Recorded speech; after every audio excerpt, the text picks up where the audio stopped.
Some may find the following disturbing. Discretion is advised.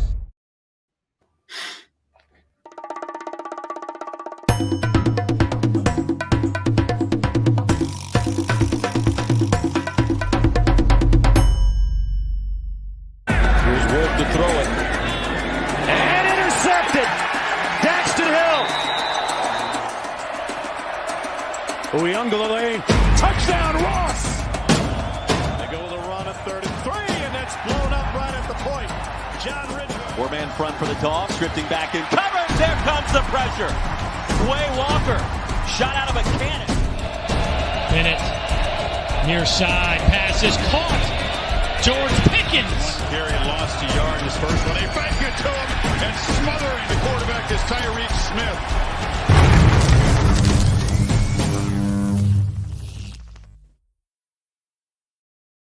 Happy Valentine's Day, everyone. Let me introduce you to my two Valentines. Upper left-hand corner on your video screen is Danny Shimon. Danny, how are you? I'm doing good, man. Is it football season? I already missed football. It is. I know. It is football season. It just started. Football season just started. Right, Neil? Didn't it just start? Absolutely, man. It's such a sweet intro by you, Aldo. I didn't know that we were your Valentines this year. That's really adorable. I appreciate my Valentines every year. That's Niel Stopczynski, Danny Shimon. My name is Aldo Gandia, and we are going to get straight into it. But by the way, first of all, I want to apologize. Last Thursday, this show was supposed to be last Thursday, but because of some difficulties that I had to take care of, we had to postpone to tonight. And so we're going to go through a fast and furious 90 minutes of talking about the Chicago Bears, about draft prospects that the two guys have spotted at the Shrine Game and the Senior Bowl. Plus, Danny, what was the third All-Star game that you looked at? The collegiate NFLPA game.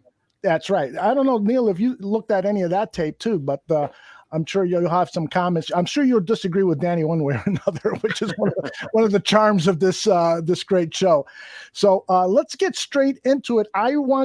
First of all, before we talk Bears, I want to get your overall impressions of yesterday's Super Bowl game. And is there anything that we Bears fans can appreciate or like about what we saw with those two conference champions playing in the Super Bowl? Neil, I'll start with you on this one. Yeah, the thing about it is you look at where both of these teams were, specifically the Cincinnati Bengals, just a couple years ago.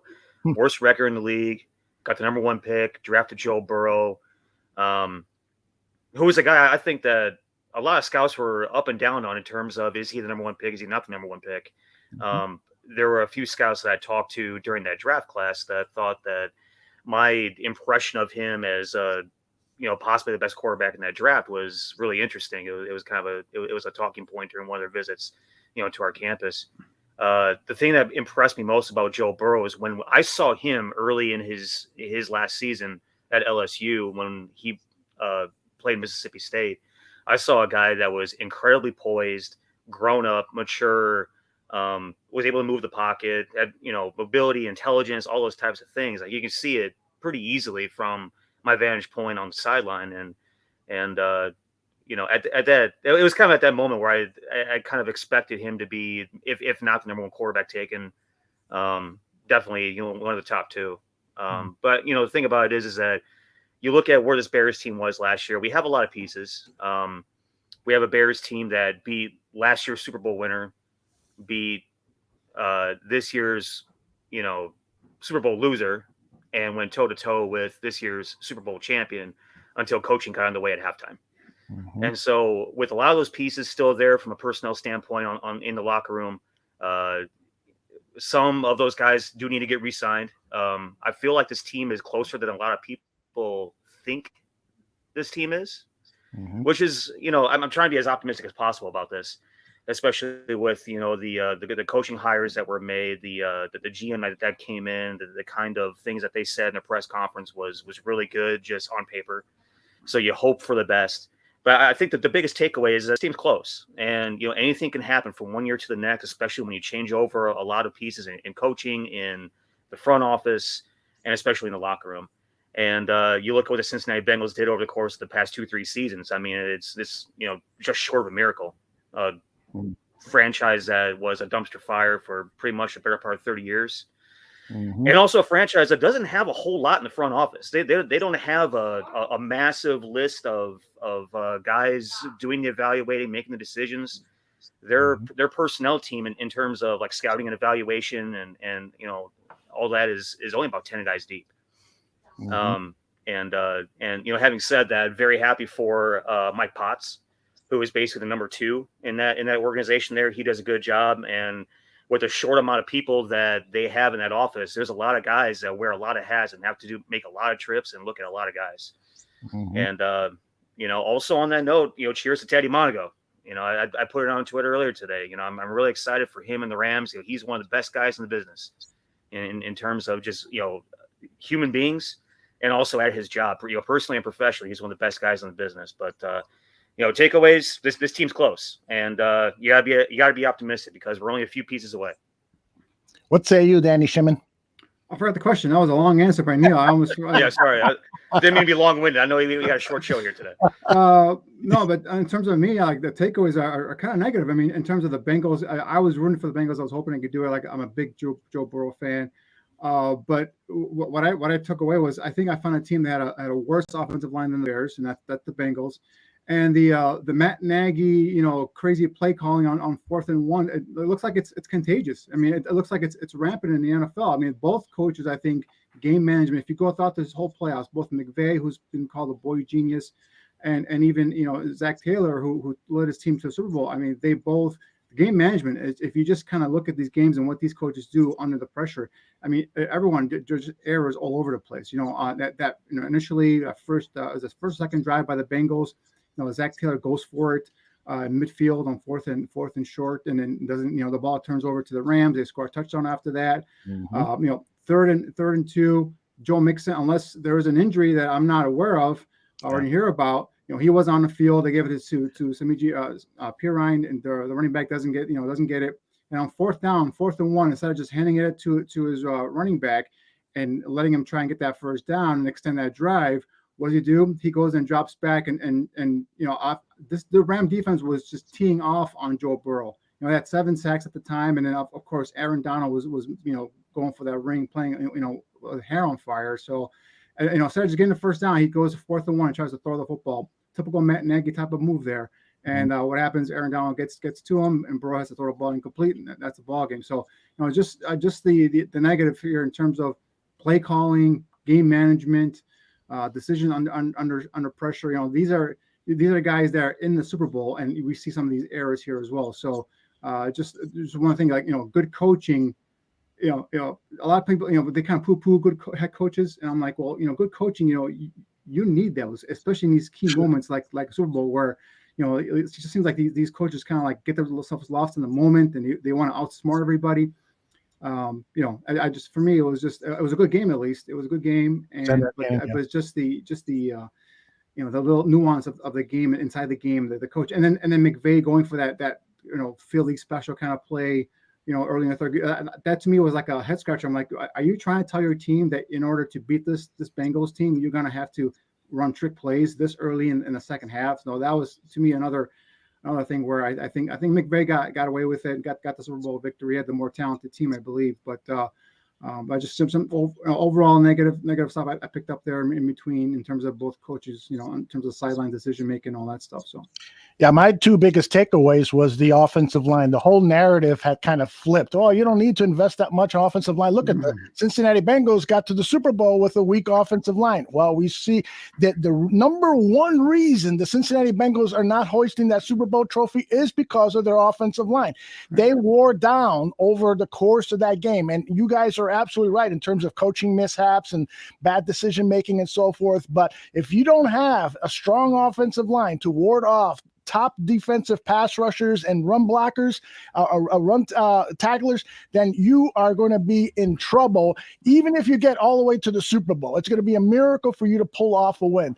And then the second thing is that I walked away with is that the quarterback of a team can quickly develop. Justin Fields could follow Joe Burrow's track into being that franchise quarterback. Joe Burrow's rookie season was injury marred. It was cut short by injury, but we saw how with good coaching and a good scheme, he could bounce back and have an outstanding season to help lead the team to a Super Bowl. So that gives me, as a diehard Chicago Bears fan, some hope. But also look at the talent on the outside there. Although any one of those three receivers could be a number one receiver on the Bears. Yeah. Talking about Tyler Boyd, T. Higgins, obviously, Jamar Chase, and then Mixon in the backfield. So even, CJ Uzomah, the tight end, is no slouch as well. So, that type of skill set at the skill position, that type of talent, it goes a long, long way. Yeah, the offensive line was not great. They invested first-round picks in Jonah Williams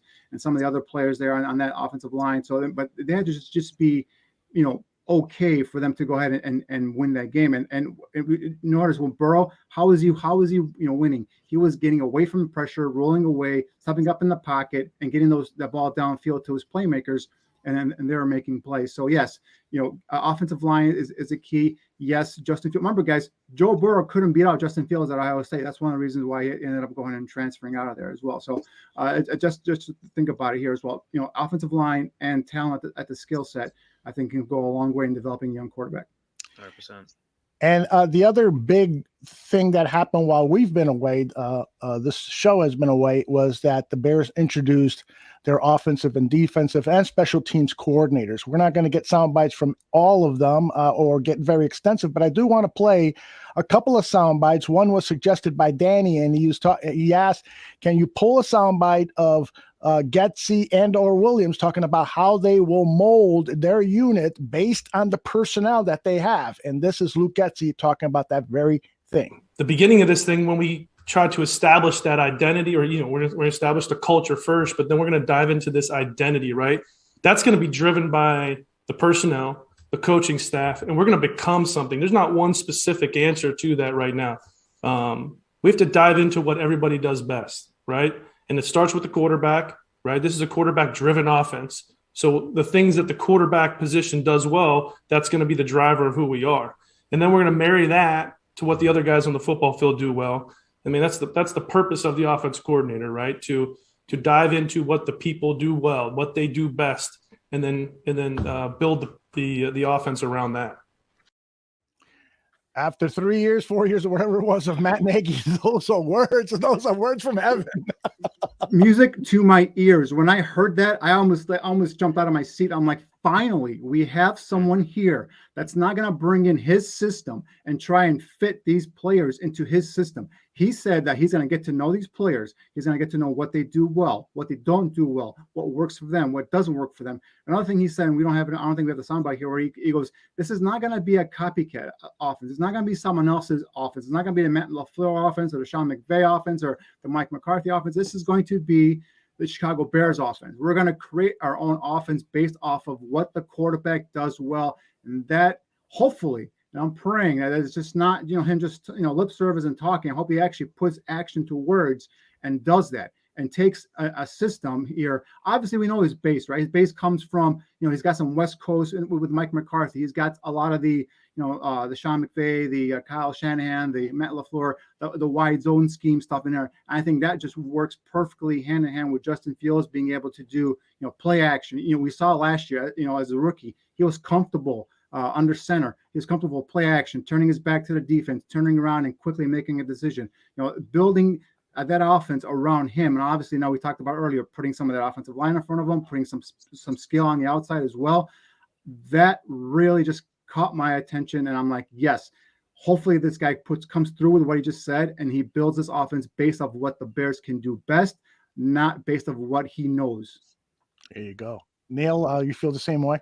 Yeah, I got a lot of the same notes, and, the thing about it is we spent, 4 years listening to, a stubborn former offensive coordinator wanting to mold everything around, what he wants to do. And it is 100,000% refreshing to hear a coach come in and say, we're going to, how many times have I said on the show in the past year, past year and a half, that it all starts with what you have in terms of personnel. Players, formations, plays. I've said that, almost 100 times now on this show. It starts with players. You build your formations off of your personnel, and you call plays out of those formations. Mm-hmm. That's the only way you do it as a competent coach or coordinator. And, the thing about Luke Getsy, and, I mentioned a couple times over the course of the past couple of weeks, I spent some time with him. The thing about him is he's consistent. He doesn't sound any different than he did when over the course of, the couple years I think I spent with him in Mississippi State. Same stuff's coming out of his mouth, and, he's another guy that I really like from a personal standpoint as well. Like, he's a great dude. And I think part of that is how he's able to relate to players on their level. He operates with a ton of humility and humbleness, right? It's hard not to like the guy. And the guy that he also brought in with him, Tim Zetz, as the assistant tight ends coach, is another guy I spent time with at Mississippi State, and he's very much the same type of person. From a cultural standpoint, guys, like Getsy was talking about during his press conference in terms of establishing the culture and the philosophy. You got to relate to players, get them on a personal level. Learn how they learn, from a kinesthetic, audible or visual, standpoint, right? Get inside these people, their mindset, build the relationships, growing from there. Everybody's got to be on the same page in the locker room.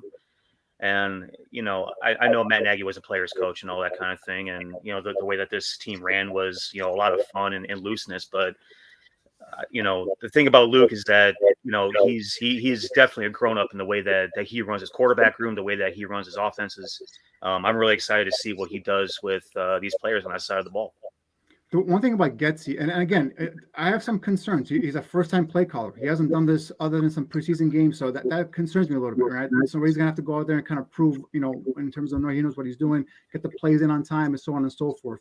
But the one thing about Getsy as opposed to Nagy has spent his entire coaching career under Andy Reid. He only knew one system, one offense. Getsy, we talked about it, Neil talked about him being over at Mississippi State under Joe Moorhead. He talked about him being at the NFL level with Mike McCarthy, who ends up, pretty, basic West Coast system.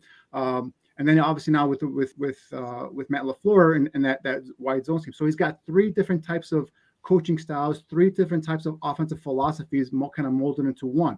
And the other thing I like about him as well is that, he's also coached receivers. So he's, Devontae Adams swears by him. He says that this guy came over and really helped his career kind of take off.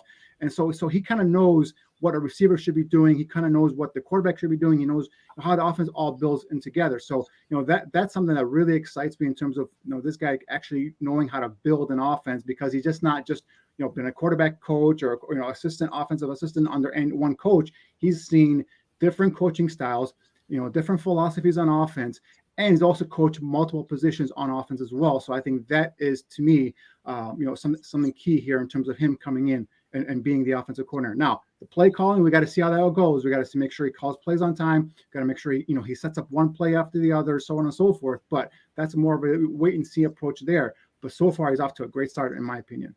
100%. Excellent stuff, gentlemen. I want to sneak in another soundbite here before we get to our player evaluations, because this has to do a bit with player evaluations. When new defensive coordinator was asked about the 3-tech, he offered this opinion on why the 3-tech is so important to his defense. And then on the other end of this, you guys can discuss whether that player, that 3-tech player, is already on the roster, or the Bears will have to go out and find somebody. This is Alan Williams. We want that guy to be athletic. We want that guy to be instinctive. We want that guy to be able to stay on his feet. When he gets a one-on-one, we want that guy to be able to beat his one-on-ones.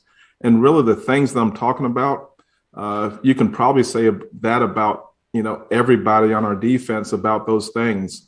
We want that guy to play with relentless effort. We want that guy to be smart. So that guy is one of the staples of the defense, because one of the things I do believe is that good defense is built through the middle. And so that's the middle part of our defense. So that guy's going to be a tremendous part of the success of Chicago Bears football, and specifically Chicago Bears defensive football. Guys, your thoughts on what Mr. Williams just said? Yeah, I mean that's exactly the 4-3 cover 2 system. If you want, the 3 technique has got to be a guy off the shoulder of inside shoulder off the guard, either outside or inside shoulder of the guard. He's got to be a guy that's gonna be quick, hit that gap, get upfield, cause havoc in the backfield, whether it's as a pass rusher or in the run defense. And the thing about what Williams said there is that that's exactly 100% true. This one goes back to Lovie Smith talking about being strong up the middle, talking about that linebacker with Urlacher in the middle, Tommy Harris at defensive tackle at 3 technique, and then pick your safety they had back there as well. So in terms of some of the other guys that Bears had back there in terms of safety, but this is exactly what the Bears need. And the fact that Williams kind of described it, he doesn't have that guy on this roster right now. Sure, can a Bilal Nichols play 3 technique? Yeah, he's got some of the athletic ability. He's got some of that twitch in him to be able to get upfield and hit those gaps and create pressure, create havoc. But Bilal Nichols, what I've seen so far, he's not a relentless pass rusher. He's not a guy that's just nonstop motoring. I mean, there's plays where he just he shows great effort and he goes after him, but he's not a down in and down out great player. Talking about being smart. Other guy, Mario Edwards Jr. is a guy that I think could play the inside 3 technique. But we're talking about being smart. We see how many times that Mario Edwards Jr. do some dumb penalties. This defense is gap responsible. You cannot leave your gap. If you leave your gap, you leave the defense exposed to a big rush lane, and offenses usually just gush you up, in terms of running the ball down your throat. So you got to be responsible. You got to be sound assignment wise in terms of knowing what you got to do, stay in those gaps, and play to your responsibility. So I honestly don't think that 3 technique that Williams just described is on this roster. Do they have players that can play it right now? Maybe, yes, but the perfect guy is not on this roster. That's why I think for me, that defensive tackle, the interior defensive tackle, has just risen in terms of the need here on this draft board. There's one guy that I've kind of had my eye on, and that's the kid from Georgia in terms of being able to play Wyatt, playing inside. That's a good technique. I think that guy's a perfect fit for this defense. So now will the Bears get him? I don't know. He could fall out of that first round and be available in that top of the second round. But again, offensive line, defensive line are I think 2 keys that I think this front office and this coaching staffs are going to hone in on. Yeah, Robbie right there just said it. I mean, he's got arguably the best first step in terms of that position for that group in this draft. Yeah. I mean, you can say that really about both those guys aside from Georgia. Jordan Davis the same way. I mean, he's a backfield disruptor, and both those guys are going to get taken really high.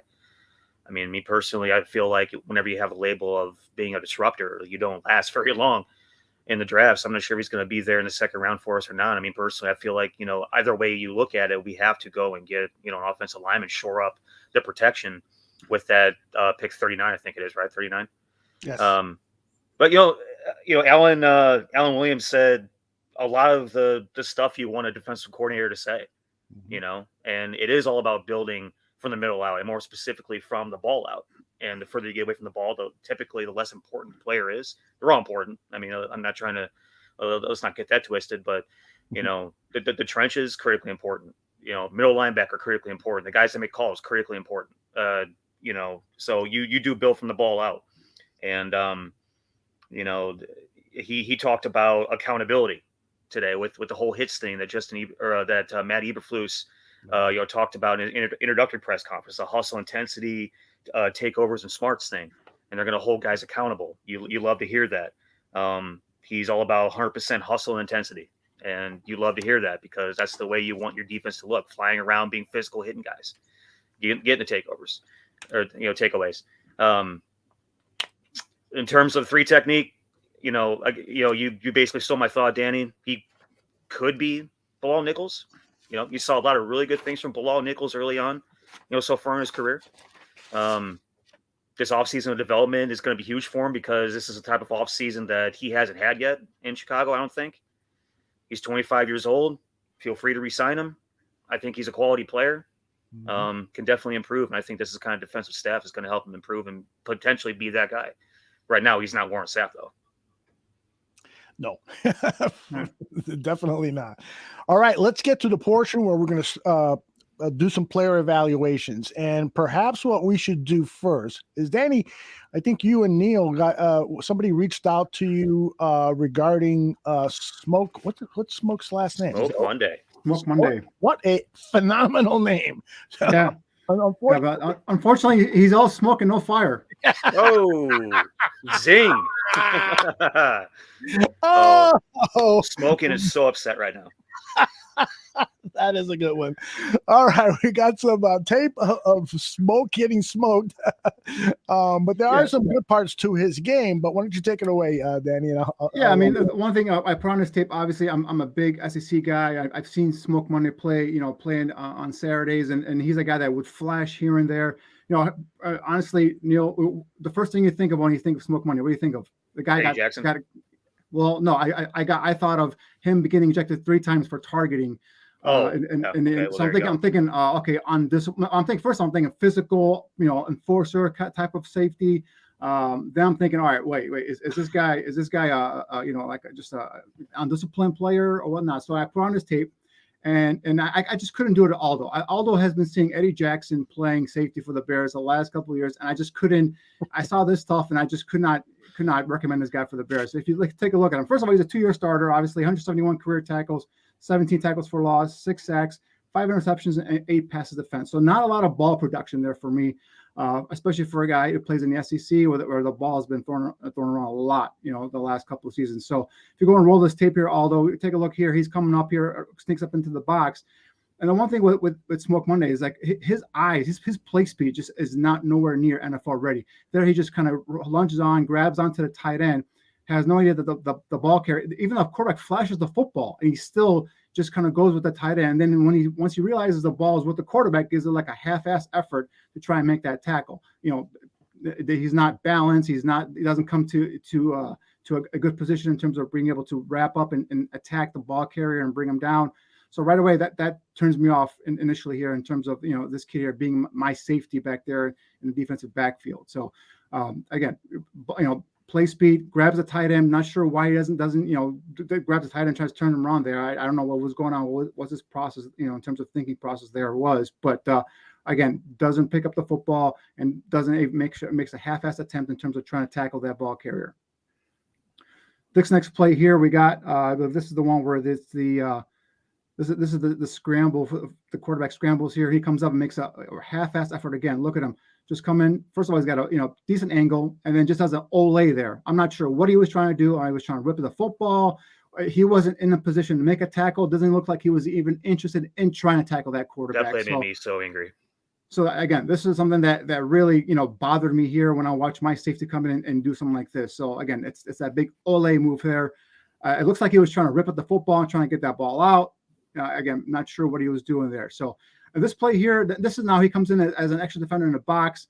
He comes up off the edge here, does a nice job of going and breaking down into the backfield and doing a nice way of just getting to the running back and getting him down, securing that tackle. Again, this is the next play against Texas A&M. Comes up here downhill. You see here, he's balanced. He's got his feet underneath him. He squares his shoulder to the target. Does a good job of searing on his guy. Go ahead and wraps him up and brings him down. That's a good play. So I want to see more of that, more consistency here, especially from my safety. All right. So now we can continue here with the Texas A&M game, and again we're going to see something here that I'm not very fond of here. Again, takes a bad angle. Again, comes unbalanced. His feet are all over the place. His body weight's going one way. Running back cuts back inside. Half-ass effort. This one here, I just had to turn tape off, guys. It comes up, running back goes into the pile. What does he do? He just gets out of the way.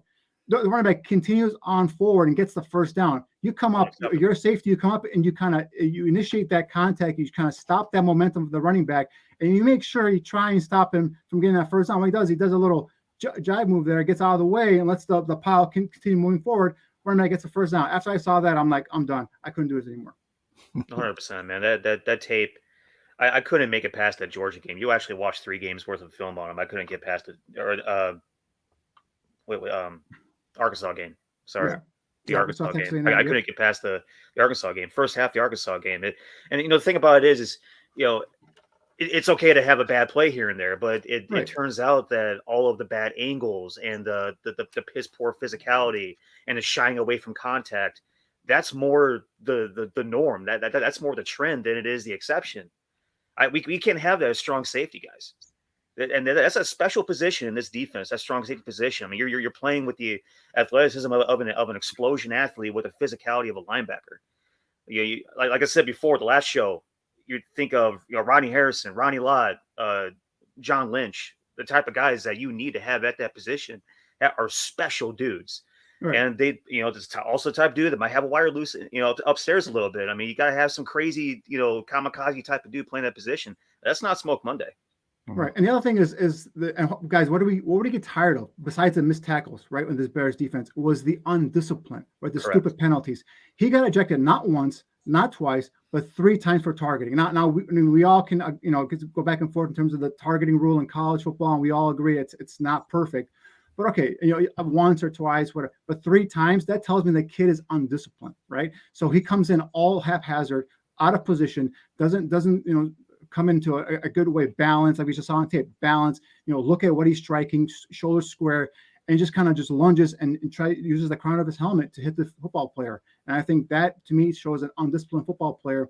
No ball skills at all. Only 8 passes defense throughout his career. 2-year starter. To me, that's a guy that may make it a roster as a special teams player, may be coached up, once he gets to the NFL, but not a guy with just 5 draft picks. I can't take chances on guys like that. Correct. Jay Saunders has it perfect. He says, way to go, Saunders. On this one, soft DBs, yeah, that's a perfect fit for what we used to have. Do we want to go to Wanye Thomas next? Sorry, so Wanye Thomas. All right, so I don't know if you want to go to particular games or you want to, because he was at the East-West Shrine game. Yeah, actually, these are. I'm sorry. Yes, these are the 2 goal line stands Neil asked me to pull. That Wanye just looks sensational at. So right. So I had not watched Wanye Thomas. He hadn't really popped to me when I watched Georgia Tech football, right? And then I watched the East-West Shrine game, and then he made these plays at the goal line. I'm like, whoa, who is this kid here? And then I go back and I watch some of it. If you're going to run this play here, he's an extra as a goal line, obviously goal line defense. He's an extra man in the box there. Look at the way he just kind of, he reads the play, gets out to the flat, and does a nice job of coming in and helping establish that physicality, that secondary, and stopping the momentum of that ball carrier from getting into the end zone.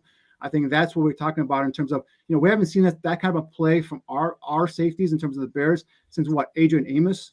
Mm-hmm. That in 2018, right? So a guy that can bring the hammer, some physicality, will give you that everything he's got in terms of. And then I like also the fact that he diagnosed the play post snap, got out to the flat, and made that tackle there as well. So that's one of the 2 plays. I don't know if you want to take the other one there, Neil, and go through with that one. But go ahead, Neil. Take this one. Well, the thing about Wanye is that if you look at the kind of credibility he comes with. I mean, to begin with, before this game even played, he's already a 3 to 5 range draftable guy. Mm-hmm. But the type of credentials that he comes with is that he's versatile. He has strong safety toughness. He's got physicality. He's got the intelligence. He sees what's going on in this play before it even happens. But he's got the strong safety toughness with the ability to have the ball hawkery of a Eddie Jackson type of guy. But definitely plays with more of a linebacker's mentality as you see this play move forward. He plays with much more of a linebacker's mentality, and 4th and short, stops the ball carrier before he even gets to the goal line, prevents him from scoring. Strong safety. I mean, just the safety position that we've had here in Chicago, the past handful of years or so. That guy's running straight over the guy and scoring. I mean, he's able to stop the forward momentum before the goal line, drive the guy back, prevent the score. That's pretty much carbon copy of what I understand Wanye Thomas, the type of credentials he came with into the East-West Shrine game. Like I said, mid-range guy right now in terms of draftability. He's probably more of a day 2 guy now after that game. Again, I always talk about these games aren't confirmation, more like affirmation, but it does allow for separation. And that kid separated himself a lot. The other thing you like about him too is that he's a team captain, vocal leader type of dude. So you love that from the safety position. You want guys that are able to communicate. You want guys that are able to rally the troops from the deep half. So I love the kid a lot. And you look at him from a physicality standpoint too. He's just short of 6'1". He's 207 pounds. He's got 32-inch arms, big wingspan at 78 and a quarter. You love all the traits that you see out of this kid right now. I think he's going to be right for the taking right there at pick 71, I think, is where we're at in the third round there. Well, other things I'll add up to it, just what Neil said here, 3-year starter, right? This is the guy that I think, is a vocal leader. You see him on tape setting up, the defenders and his teammates, telling him, hey, this is what they're doing, coverage, pre-snap, post-snap, all that stuff. This guy is a leader of that defensive backfield. The other thing is, like, he gives you a lot of value on special teams. This is the guy that, has some block kicks in his career. Was made the freshman All-American team in the ACC first team, as a kickoff returner. With 24 kickoff returns, 606 yards, averaged 25.3 yards a kickoff return with 2 touchdowns. He's got that speed. So we talked about his physical traits, right? 6 feet, 207 pounds, long ass arms, 32-inch arms, plus the speed. And the other thing, guys, when you go back and take a look at his stats, the guy's caused 6 forced fumbles. Okay, what are we going to be talking about with his defense? We're going to talk about creating turnovers, getting to the ball, rallying to the football. What was that quote that Alan Williams said? He said, we're going to play hard, we're going to play fast, we're going to play physical. Well, if you put on Wanye Thomas tape, he's playing hard, he's playing fast, and he's playing physical. I think this is the kind of guy that this new defensive staff is going to love in Wanye Thomas from Georgia Tech. And again, talking about that special teams value brings you too. Yep. 100%. Good stuff, guys. Excellent stuff. All right, let's start talking about player evaluations from the Senior Bowl, the Shrine Bowl game, and the other collegiate all-star game. Neil, why don't you pick a player and start us off? Well, I think if you look at how Super Bowl teams are built, you got to have a quarterback. You got to be able to block for that quarterback. You got to find guys to get their quarterback. To me, the biggest hole that we have right now is offensive line. And to me, I found 3 guys that I'm absolutely in love with, from a Senior Bowl. And it starts, I think, with offensive tackle Trevor Penning from Northern Iowa. That's a guy that's a shade under 6'7". I think we're talking East-West. We're talking East-West Triangle. Oh, we're talking East-West? Yeah. Oh, my bad. I can start off if you want. No, so like the East-West, the thing about let's see, I think it was the West roster, the number one group, or maybe it was the East roster. Hang on a second. Yeah, the number one group on the West roster on the offensive line did a really good job throughout the course of that game. And that was Austin DeCoulis at right tackle from LSU. Yep. You had Kellen Diesch from Arizona State playing left tackle, and the 3 guys in the middle was Luke Wattenberg from Washington, Cordell Volson from North Dakota State, and Hayden Howerton from SMU. Those are 5 guys that kept Jack Cohn's jersey clean throughout the first quarter of that game. And as the game went on, all the other quarterbacks that came in, really impressed with Austin DeCoulis. Size-wise, 6'5", 325, long-ass arms at 33 7/8. Big wingspan at 83 and a half. Good size hands at almost 9.5. But the thing Austin DeCoulis is that he can protect the edge, he can move well laterally, side to side. Strong kid as well. The other tackle that I mentioned, Kellen Diesch, a little bit smaller in terms of measurables, but still did a really good job being athletic, keeping edge rushers off the quarterback. He will be a later round guy basically because of his measurables, and I will not be surprised if he ends up being a guy that moves inside, given his arm length at 32 and a half. The 3 guys in the middle, Luke Wattenberg from Washington, Cordell Volson from North Dakota State, Hayden Howerton from SMU, interior guys all the way. Cordell Volson specifically from North Dakota State is a guy that played right tackle for that team, but is probably more of a right guard type of player, and did a really good job, during that bowl game that night. They all have great measurables. They all have long arms. They got big wingspans. They're kind of like boxy in their build. Carbon copy. Copy paste. Interior offensive lineman type. Body types. You love what you see from those guys, and again, those are probably guys that will be mid-round to late-round guys that would be probably there. Except for Austin DeCoulis, I think he's going early. But the rest of those guys would probably be available once we get to those 5th round draft picks that we have on day 3. We have 2 of those, and they're both early on in that round. On the East roster, a guy I really liked was the center from Wake Forest, Zach Tom. If you guys remember that long explosion play that went for a touchdown, the one guy that broke out, got ahead, made some key blocks on the way down the sideline for that score was Zach Tom. That's a kid that played left tackle at Wake Forest. He's played center at Wake Forest. He's a really smart kid. He's very versatile.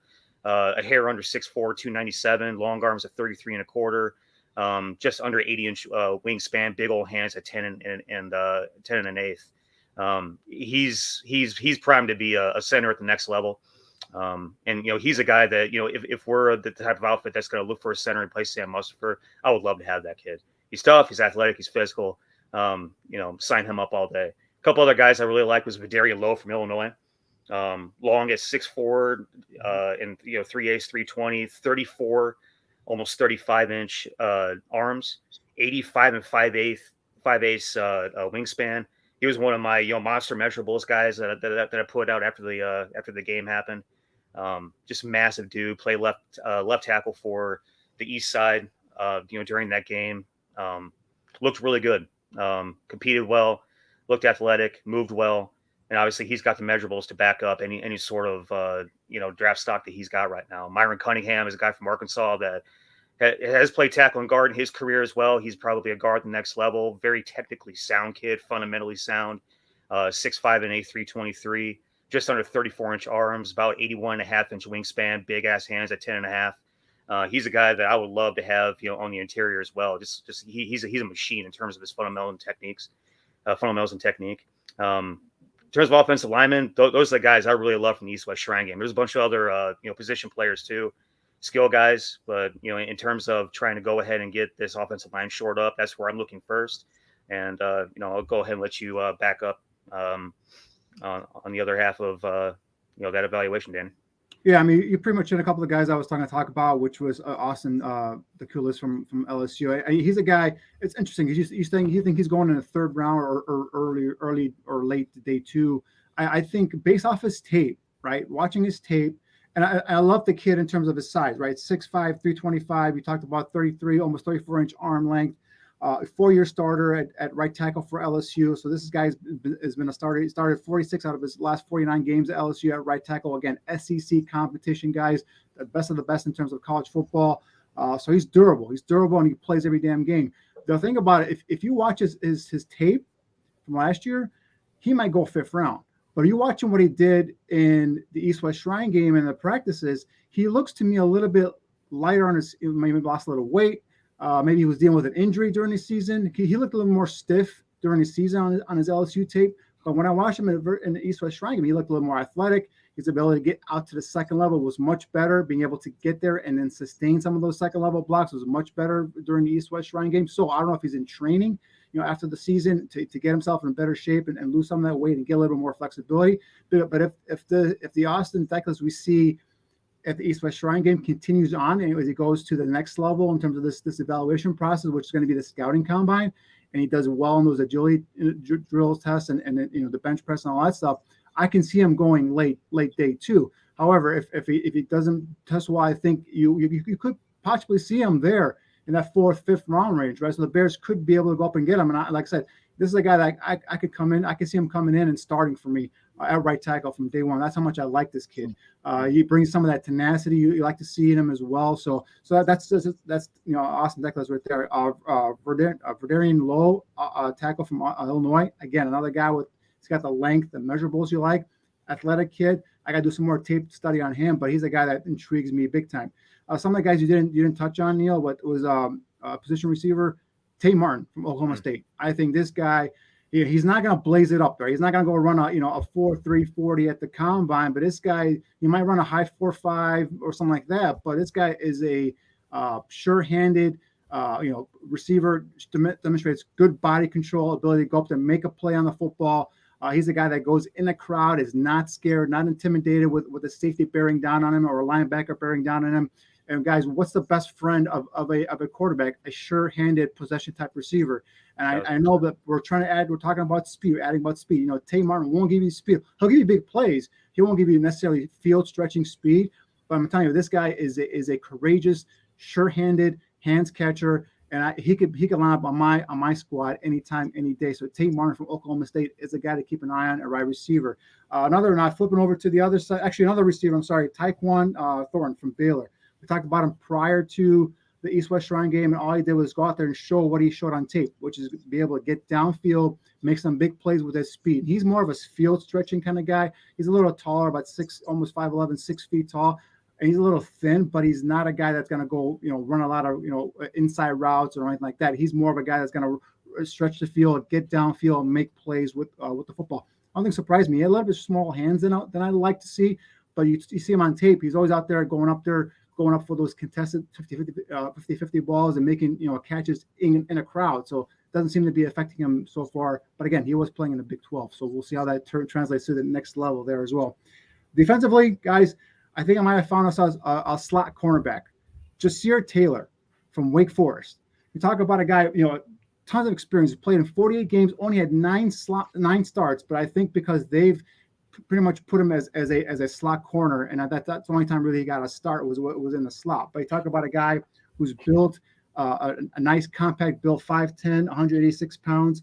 The guy was a running back and a track star in high school, so he's got that big play speed. He's got the initial quickness. Sturdy, well-defined frame. Does a good job of staying inside on those quicker, shiftier wide receivers. This is the game I watch here against Downs, where he does a nice job of staying in phase downfield versus these quick receivers. And I talk about here, good open field tackler. What do we talk about when we talk about these slot corners? You've got guys that are going to be able to cover quicker guys, but also they have to be tough because they might be asked to go in as a blitzer. You also got to be sure tacklers in the open field. And so far, what I see from Jasir Taylor, he's a tough kid, plays hard, and he hustles to the football. And we talked about earlier, Alan Williams, what do you say in terms of what they want? Play hard, play fast, and be physical. And I think this is a guy that, although 5'10" and 186 pounds, brings some of that quality. So these are what I'm taking the coach's words, and I'm taking them to the field, and I'm finding these kind of football players for them.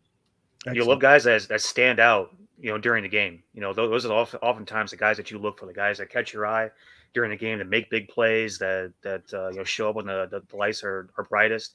Tate Martin, Jasir and Jasir were the two guys that definitely did that. Tate Martin, he from the very beginning of that football game got himself open, caught all the balls, made all the plays.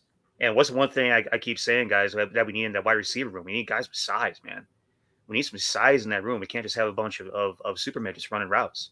He's 6'1.5", 188. He's got long arms at 32, almost and a half. Almost 77 and a half, wingspan. Big enough hands to be a sure-handed, pass catcher, be a reliable hands guy. I loved a lot of what I saw out of Tate Martin, and you hope that he's a guy that's available when we need him to be available.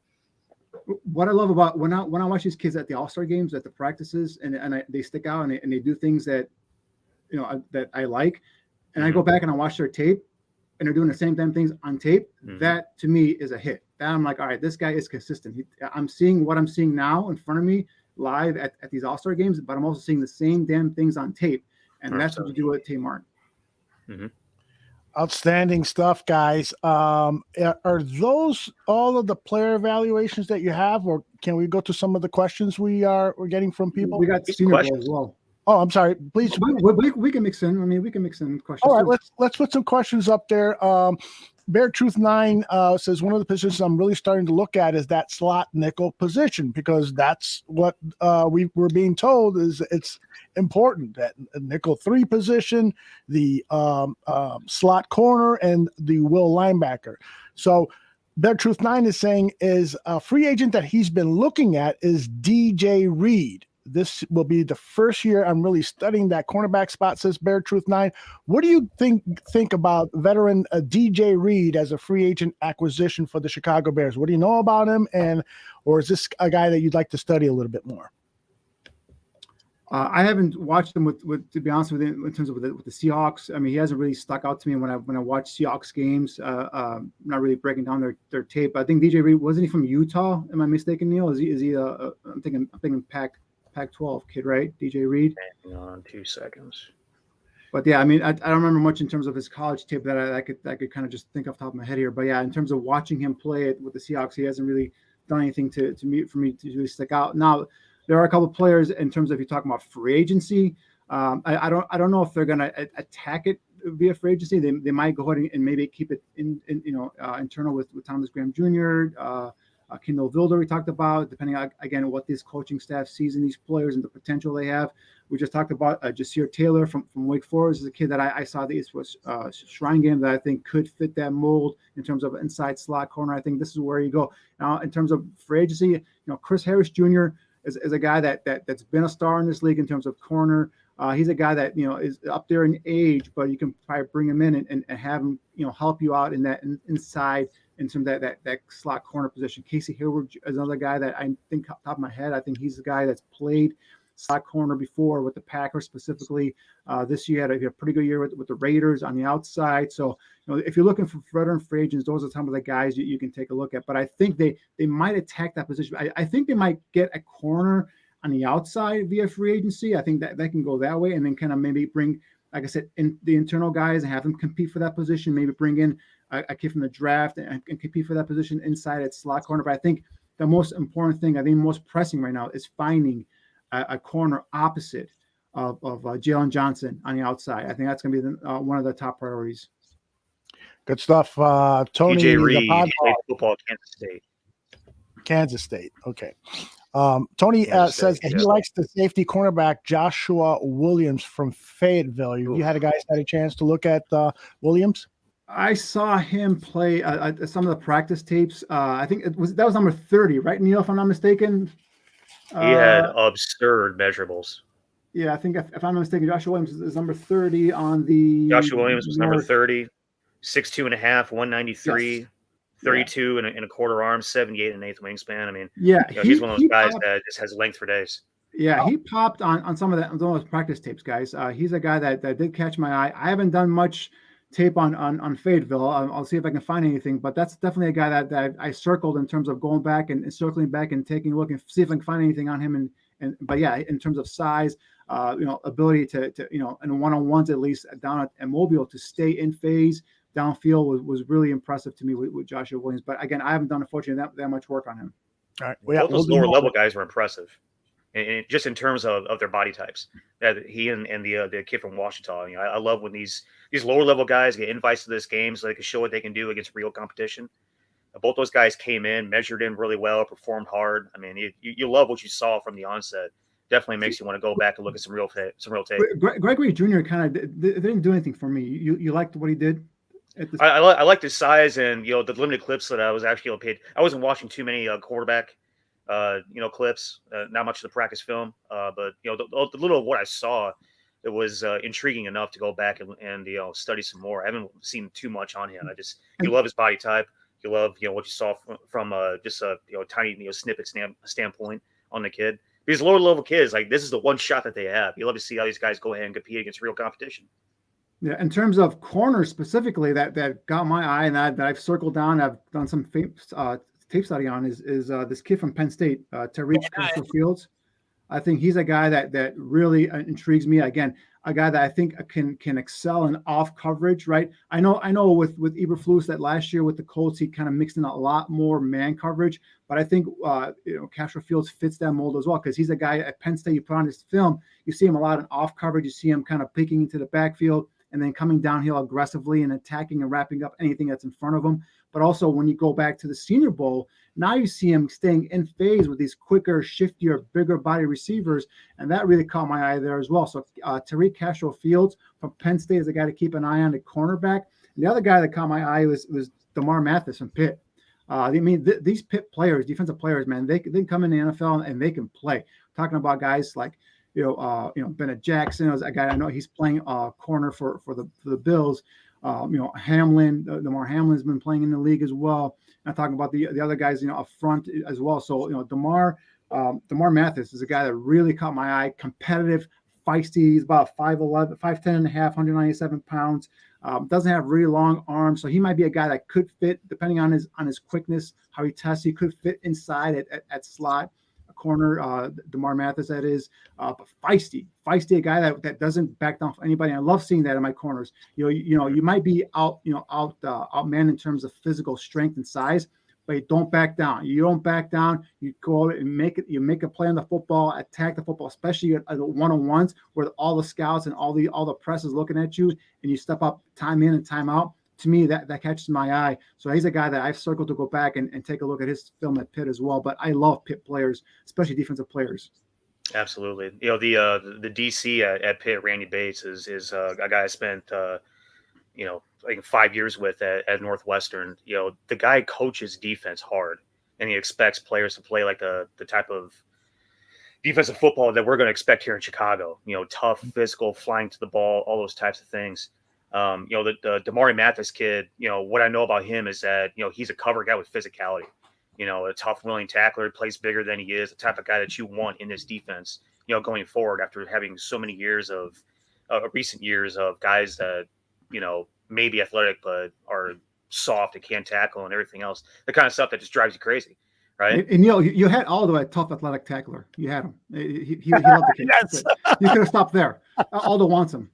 Tough athletic tackler. We haven't had a tough athletic tackler in our secondary since what? I don't know when, but Adrian Amos. Yeah. Well, I mean, see, here's the other thing too, guys, is that they obviously had the GPS devices on these players during the practices, not the really wet day, but they had during the practice week, the 2 other days that was dry, and they had them on during the game itself. Damari Mathis had the fastest game speed on defense of any player in the entire game. He hit 20.86 miles per hour during the game. He had a max acceleration of 4.72 yards per second, which is okay, but then 17 fast accelerations, which is also one of the best. He ran damn near a mile, throughout the course of the game. Like, he played his ass off. The other kid that I thought was impressive, just from a metric standpoint, was Tariq. Just real quick, sorry, Neil, just real quick on Damari Mathis, just so you know that he's caught the eye of NFL scouts. When I text a scout, I was like, "Hey, Damari Mathis, I've been watching him." He's like, "Who?" He's like, "Shh, don't say anything." So scouts think that this guy that they can. So we were talking about, if this guy goes on the combine and runs a 4.4, 4.3, he's going third round. He won't be available there after day 2. That's how impressive he was at the practices. But I'm sorry, go ahead, finish your thought, Neil. No, I mean, you're spot on, man. Like that kid is trying. Too many teams are trying to let that kid fly so far under the radar right now. It's kind of ridiculous, but all you gotta do is just turn on the tape and look at the metrics and check out his measurables are nothing special in terms of his length and everything else. But you look at what he does from an athletic trait standpoint, and it's kind of impressive. That the kid that impresses me from both a physical traits and an athletic trait standpoint, that is a complete, almost unknown, is Tariq Woolen from UTSA, Texas San Antonio. Yeah, you're talking about a guy that has freakish physical traits. 6'3", almost a half, 205 pounds. He looks like a damn safety out there. Incredibly long. He's got length for days. 33 and a half arms, 79 wingspan. Might have had the best physical measurables of any DB there over the course of the week. Then you look at what he did on game day. He logged 20.8 miles per hour. Didn't have a ton of fast accelerations, but the way that he wins is with his length. It's kind of like Benjamin St. Juste last year. Some of his athletic measurables weren't the best on game day, but you look at what he did just from an arm length standpoint, physicality standpoint. That the kid is, he's not going to go day 1 or day 2, but he's going to be one of those freaky, project type of kids that anybody with expendable picks is going to want to go ahead and take on day 3, 100%. Yeah, Wooten has Seattle Seahawks written all over him for me. I mean, those tall corners, that physical that can play. And he really surprised me. His feet are quick for a guy that tall, that big. Being able to stay in phase with some of these quicker, shiftier receivers was really impressive. Really opened my eyes down at the Senior Bowl. I am Scox. Wanted to know if you guys had any thoughts, any positive thoughts on Monteric Brown as a 5th rounder. He's apparently built up some interceptions. I took a quick look at his Twitter account, and he actually made SportsCenter's top 10 plays. Let me play that for you quickly. Back in September, he made this INT and was featured on SportsCenter. So let's take a look at that. Number 9, SportsCenter. Play the music. Tipped. Oh, and a nice interception there by number 21. You guys know anything about Monteric Brown? He was supposed to be in Vegas for East West, and he never showed up during the game. He didn't measure in. on the arrival day. I'm not sure what happened there. I was trying to research, anything from him that said, "Hey, I'm not going to East West." He did put up a thing that said, "Hey, I'm committed to the East West Shrine game," but there was never any reason why he didn't make it. So I do know that he was invited to the combine in Indianapolis. So in about 3 weeks or so, we'll be able to get a good look at him. Interesting. Yeah, as far as me, I've been just kind of focusing on the East West rosters as well as the Senior Bowl rosters and guys that really caught my eye and kind of digging into their tape. So I haven't done much a thorough breakdown on Brown yet, but definitely corner is a top priority on this team. That's going to be a position that we're going to break down thoroughly throughout this process. So we'll get you there. Great. All right, let's continue on with your evaluations, and if we have time at the end of the show, we'll tackle some more questions. So, Danny, why don't you take it away? Yeah, I mean, a lot of guys impressed me at that and we'll be on. I have my list here of guys just highlighted here left and right, but some guys obviously sticking with the theme here, offensive line. One guy that really caught my eye, obviously we talked about, he kind of talked about it earlier, is Trevor Penning. He is a guy that has a size, the length, and the nastiness. Man, this guy was nasty, and I love nasty offensive linemen. Just ask Tyreek Smith from Ohio State how nasty he is. So this is the guy that in one-on-ones with his own teammates. If you guys missed it, he's burying guys. I mean, the guy tries to get up, he bears him back and get into the ground. So, but I think he had first-round buzz coming into the Senior Bowl. And I think after his measurables, I think after the way he played, I think he's nowhere near in the Bears territory. So I think Trevor Penning is going to go in the first round somewhere. So I don't, unless he totally bombs at the combine and just really either there's a medical issue or whatnot, I don't think he's coming down to the Bears are being available there at 39. So now I'm trying to look at guys maybe second, third round. A guy that wasn't at the Senior Bowl, the kid from Ohio State, Petit Free, I like a lot, but he wasn't there. But some guy that really, really intrigues me, and he's a small school guy. This Matt Waletzko from North Dakota. I don't know if he did any work on him yet, Neil, or not, but man, 6'6", almost 6'7", 310 pounds, 35 1/8 arm length. He's got the huge wingspan, big hands. And this, if you watch him, this kid's light on his feet. I mean, you see him go out there and pass pro. I saw him play against Utah State. Again, he's a FCS player, so there's that little gap there in terms of adjustment coming up to the next level, North Dakota. But he's an athletic left tackle prospect. He's got tremendous size and length. We talked about that. Moves easy in space, right? He's got the foot agility to be able to play left tackle in the NFL, and he's got the quickness when beaten to be able to recover. And when you see a guy that big, that size, with that type of quickness at left tackle, that really intrigues you. Again, you got to be patient with this guy. I'm not saying you're going to come in next year and be a starter left tackle, but definitely a guy, if you get him in that 4th, 5th round range, he's a guy you can store and eventually develop into a starting caliber left tackle. Quick, agile, out of his release into that second level. So this is the guy that really got my eye. Obviously, lower level competition, we talked about it. He's got to get adjusted to that. Needs to get stronger at the point of attack. I saw a couple of times Utah State guys kind of knocked his head back and kind of got him off track there. So he's got to get stronger. He's got to clamp and refine his pass pro technique. But again, for a lower level guy, you might get in day 3. I think this guy's got tremendous potential. That's Matt Waletzko from North Dakota. Yeah, absolutely. I felt the same way. Just watching him move around on the practice field, certainly has the AA, just raw as hell. He's a little bit of a project guy. I have written down my notes round 4 or 5. We're mind meld, right? I would love to get him. I would love to get him in the 5th round. I think that'd be a potential steal to get him in the 5th round. And we got 2 picks at the top half of the top end of the 5th round. There's a really good chance he could be there. I think he's probably, in my mind, probably trending more towards a 4th round than a 5th round guy. But I mean, typically the 4th round is where you take your projects that are super athletic that need to be molded a little bit. If he falls to 5, I would love to take him at 5. But 100%. I'm telling you, this guy can play. Another guy with the small school guys, we remember, although we've seen it with Kendall Wilder, some of these smaller school guys, first couple of practices, they're kind of like, deer in headlights, and they're not sure what's going on. But you saw with Waletzko, he got better by the 3rd practice. Definitely caught that on tape as well. Yeah. So just gonna go through real quick here in terms of the skill position. Christian Watson for me, North Dakota State was a hell of a receiver. Talk about quickness, size at 6'4", a guy that can extend away from his arm, hands catcher, terrific body control, can contour and adjust to the ball. Christian Watson to me is a second round pick at receiver. Khalil Shakir from Boise State.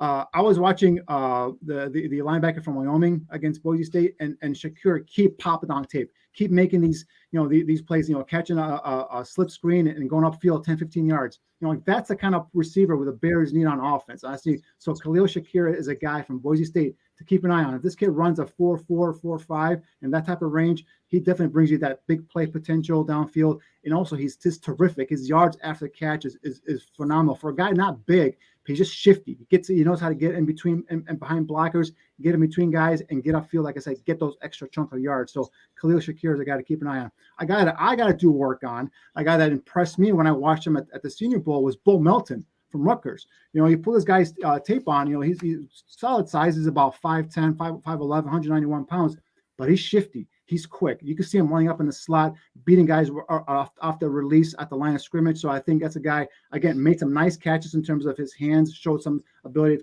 to, to adjust and contour and kind of extend away from his body, bring in the catch as well. So Bo Melton from Rutgers is a guy to keep an eye on.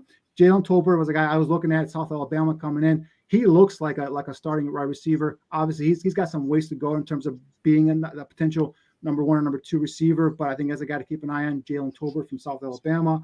Calvin Austin from Memphis, quick, shifty guy. He's a guy like Eskridge from last year, a guy that no one could kind of cover him right one-on-one. Phenomenal practice film. Yeah, a guy that was able to run those whip routes, those jerk routes in the middle of the field. No corner was able to stay in phase with him. So I think that's a guy, if you're looking for a slot, quick receiver, quick hitting guy, the kid from Memphis is a guy to keep an eye on. So, we're talking about tight end. Tight end is an area that Bears need. Now, are you going to attack that in free agency? You could bring in a couple of veterans. Are you going to bring in a couple of guys from this draft? Again, 5 picks. I'm not sure if tight end it might be considered a luxury to use a draft pick with it. Now, if you trade down, accumulate some more picks, a guy you can keep an eye on is this kid from UCLA, Greg Dulcich, 6'3", 6'4", 248 pounds. Looks like a phenomenal move tight end prospect, a guy that's got some quick twitch at the line of scrimmage, can get out, get release, get free from linebacker, or even if it's a safety covering him, get into the route pattern, get down the seam, and threaten downfield as well. So Greg Dulcich from UCLA is a guy to keep an eye on as well there. So I don't want to be taking all these guys from you, Neil. So you want to go ahead and give us a couple of your names from the Senior Bowl there? Yeah, just to touch on the back end of some of these guys that you listed, again, I like to always go back to the GPS metrics, and some of the numbers that came in on a couple of these wide receivers was just insane. So I'll start with Christian Watson from North Dakota State. He achieved 20.25 max speed during the game itself. Max acceleration. It's easy speed. Very easy speed. Yeah, max acceleration was 5.09, which is one of the best, above amongst all players. The best amongst all players is Calvin Austin from Memphis. 5.86 max acceleration yards per second. That is hauling ass, guys. Rarely do you see guys above 6. He got damn near 6. He had 27 fast accelerations. Calvin Austin did. Christian Watson had 30. And the thing about it is Christian Watson doesn't look like he's traveling very fast because he has big long legs. He covers so much ground. Those guys from a metric standpoint were very impressive on game day. And I can go back into practices there's just a lot of stuff. The funny thing is, you mentioned Bo Melton. I kind of had a quip during the game. Like, I'm not sure Bo Melton understands that this is a job interview. You don't take a kickoff out of the end zone and get tackle at the 5. That kind of drove me crazy. Tried scouts and Toke is crazy as well. But he's a shifty. What's that? They made a good point on the broadcast. They said, this is an all-star game. Let's see what you can do. Right now, if it's a regular game, that's a total no-no. But you know what? Let's see what you can do in an All-Star game. So it was on the broadcast. I'm like, oh yeah, because I was with you there. I'm like, dude, what are you doing? Like that shows that you're not paying attention here. But it is an All-Star game. A good point. Hey, let's see what you can do with this ball here. He didn't do much, but it's something I didn't think of initially. But yeah, go ahead. Yeah, but so Christian Watson. Calvin Austin, and the thing about Calvin Austin, I kind of broke in when you're doing your evaluation for a second, but he had phenomenal practice film. He is a fine-tuned Ferrari out there running his routes. His acceleration is off the charts. He can stop and start with the best of them. He gets all kinds of separation from whoever's covering him. He's going to have a long career as a slot receiver at the next level. Just take a look at some of the guys that come on Memphis last couple of years, right? Tony Pollard, Mhm. right? Antonio Gibson, guys like this, guys that can just are guys that can get the ball in their hands and they can make things happen. And that's where Watson's going to fall into it as well. And the thing about Memphis guys, they generally all are cut from the same cloth. Under recruited, hardworking, super athletic, had to work their way to where they are. I don't know. Everything I hear about the Memphis kid is really good. I mean, so if we go back to the offensive line topic, tomorrow I would take Trevor Penning, Ed Ingram, and Zion Johnson, and maybe even Andrew Stuber, and make that my left tackle, my left guard, my center, my right guard. Those guys had an excellent week. Trevor Penning, he himself is one of the meanest, nastiest dudes I've scouted. I absolutely love the way he plays. Ed Ingram is he played left guard for most of the week there. Ed Ingram was a guy that last year I probably had, I think, if I can remember correctly, a 4th, 5th round pick. He was definitely a day 3 guy. Good thing that he came back. But he's a guy that's tough, he's stout, he's strong, powerful, he controls the line of scrimmage, and he's known for his violent hands. I didn't see it on tape this year, Neil. And I had him, I was high on Ingram last year as well, but I didn't see that on tape this year. And I don't know if it's just going through the motions and all that stuff, but I didn't see that. And then and some of the one-on-ones, he got walked back a lot. And I was like, sometimes he got tossed on the ground. So I think it was day 1. There was a couple of times I forgot who the player was. But yeah, I mean, I was a big Ed Ingram fan last year going into that draft.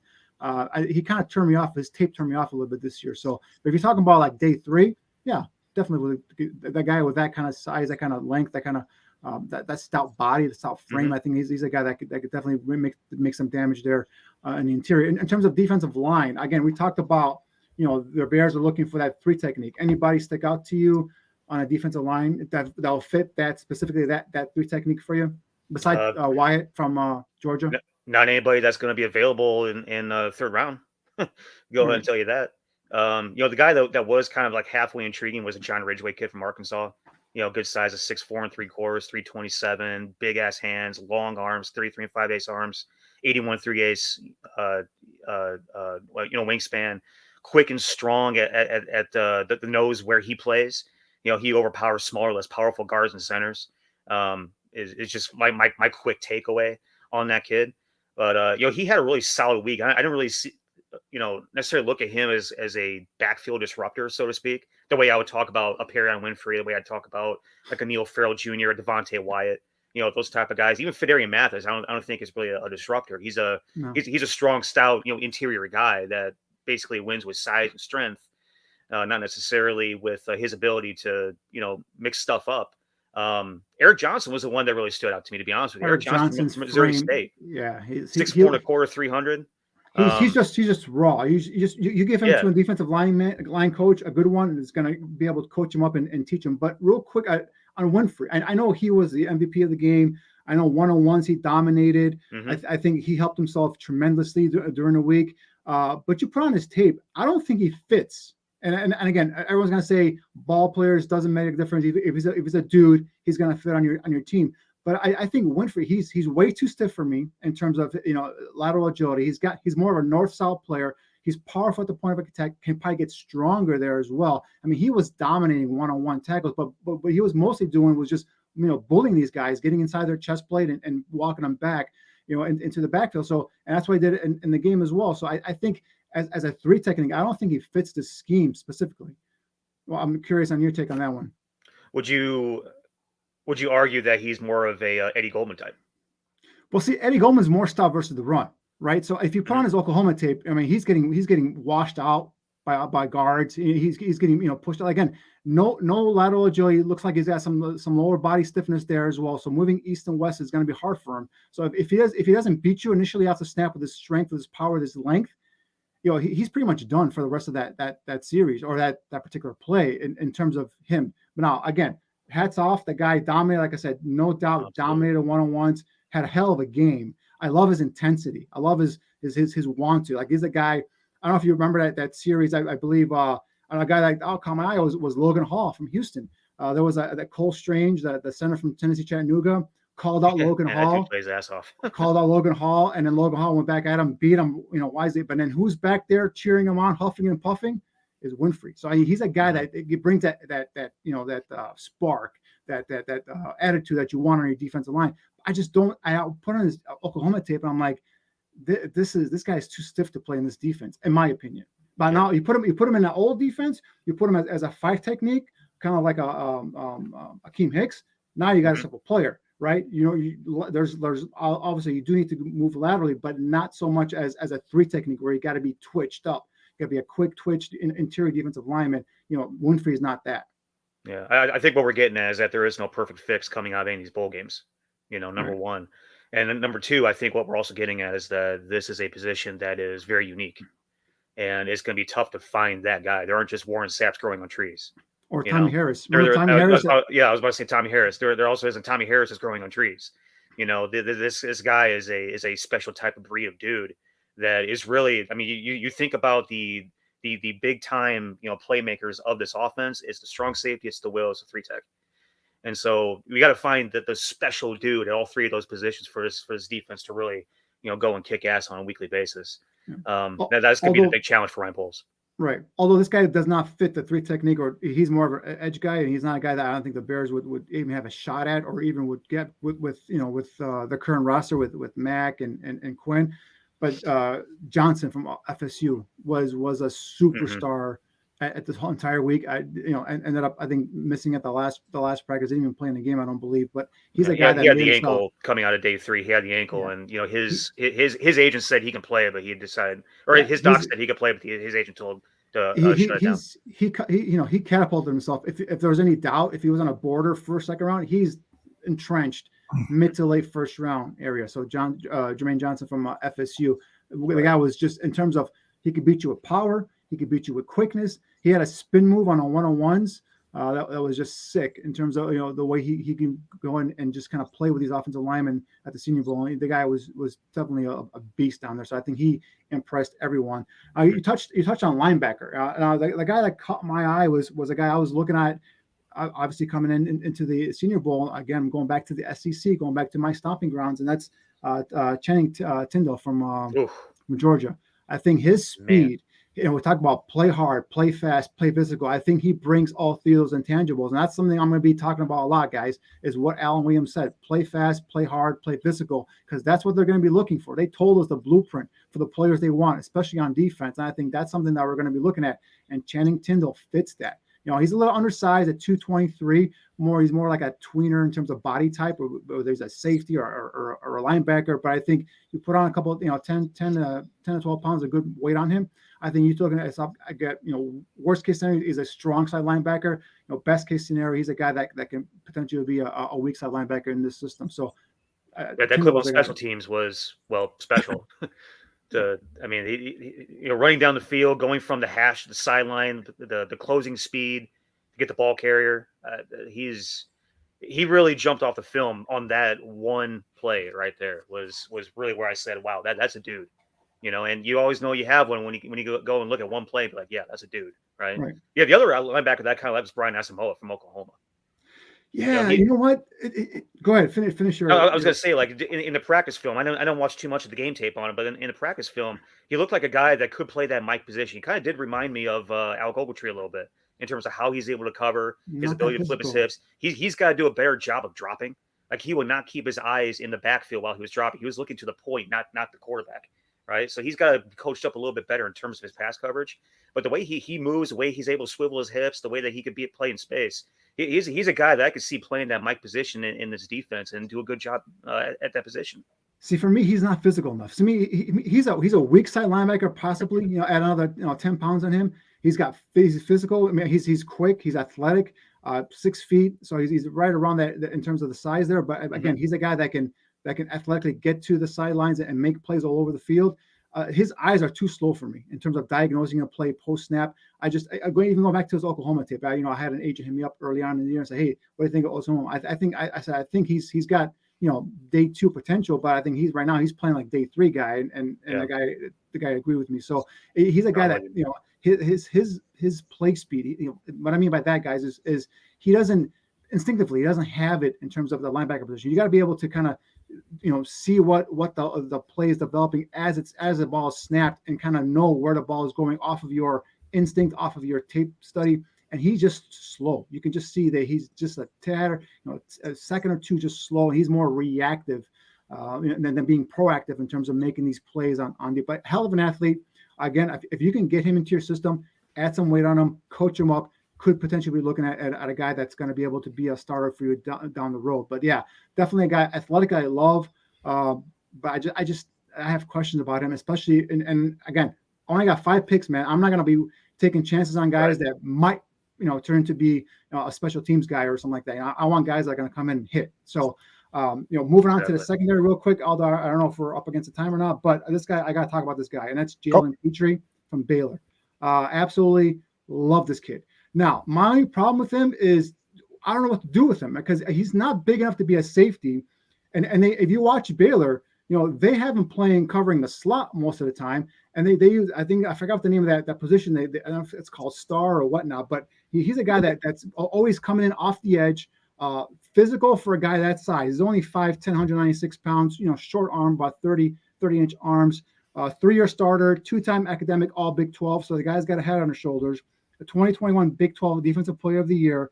You just put on this guy's tape. He's all over the football field. Here, you just see him pierce through the offensive line and get into that backfield. So, again, what am I looking at? What's the name that I first thought of when I saw this kid play was Antonio Winfield Jr. And I made the mistake of thinking Winfield Jr. was too small to play safety every day.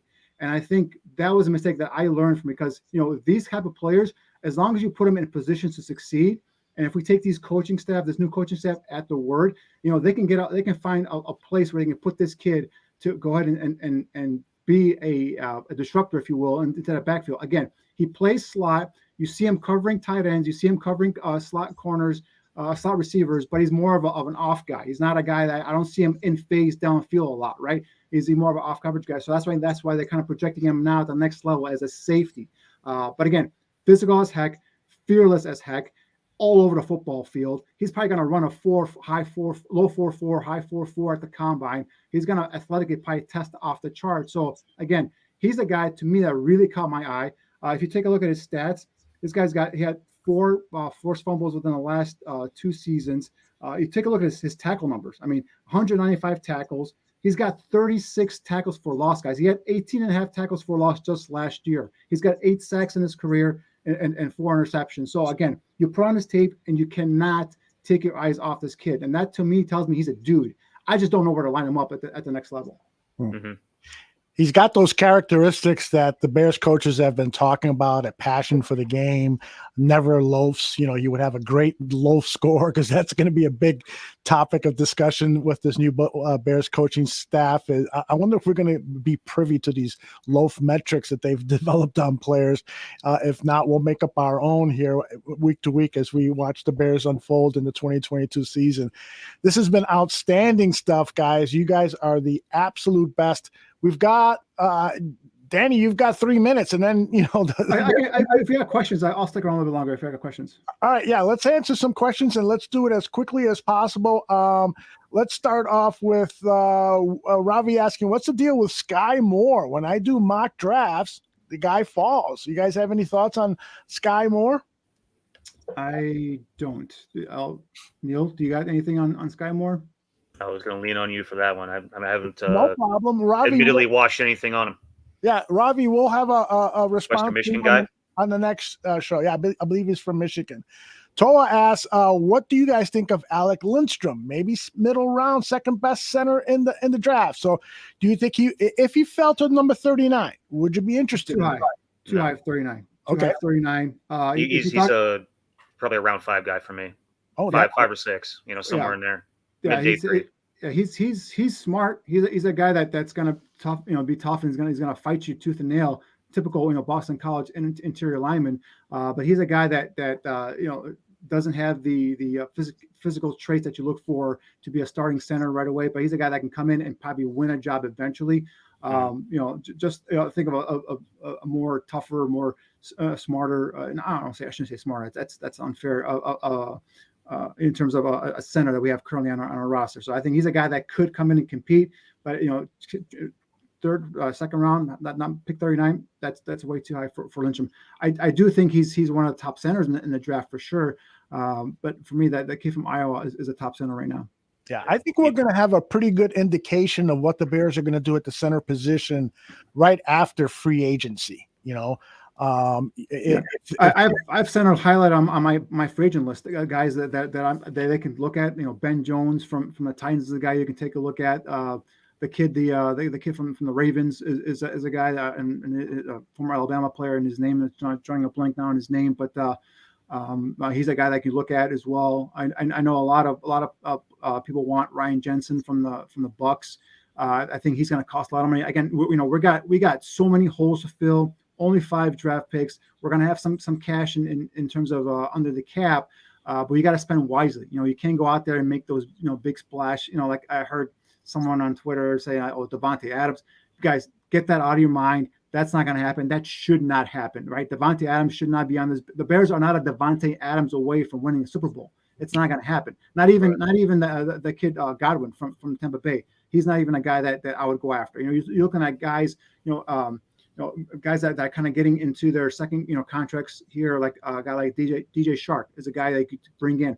Guys gives you that big play potential. His issue is staying healthy, is staying on the field. But again, you have to give him probably an insane laden contract, depending on what the competition is for him. Are other teams coming after him? Christian Kirk, he's more of an interior slot receiver. Do you want to go that way? I loved Michael Gallup. I just unfortunately he got hurt towards ACL, and that's more of a late in the year injury. So it takes usually a year for these guys, unless you're Adrian Peterson, blessed with that super body there he's got. But it usually takes a year for these guys to recover. So if you sign Michael Gallup, how long is he going to be until he's available and ready to go ahead and play? So that's the unfortunate part in terms of getting some of these receivers that are injured. But I think you got to go get at least 1 or 2, maybe not tier 1 or even tier 2 receivers. You got to bring in some guys here to because you only have 2 players under contract currently at the receiver position.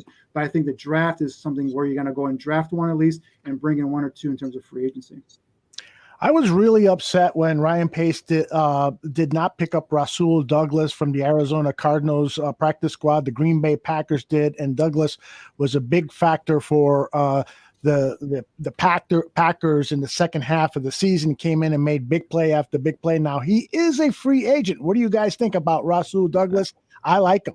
I stay away because he's looking to cash in on a big payday right now, and he's a guy prior to going to Green Bay. This guy was not able to stay in phase with anybody downfield. That's why he got cut. So he was struggling. He got into the system with Green Bay and whether it was the way they coached him up or the way they put him in position to succeed. He had a hell of a second half with Green Bay, and I think he was a guy that is going to go look to cash in big now. And then again, just the body of work, the good body of work for me is not there. It's not consistent, and I'm not going to give this guy a big payday right now to go ahead and just come in and revert back to the Douglas we saw with the Eagles and the guy we saw with the Cardinals that got him cut. So for me, if you're gonna target a veteran corner, I'm looking at guys like Stephon Gilmore.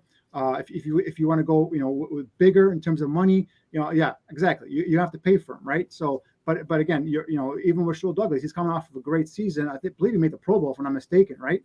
Yeah. So he's gonna want money as well. So I'd rather put that money towards a guy like Stephon Gilmore. Maybe go less years.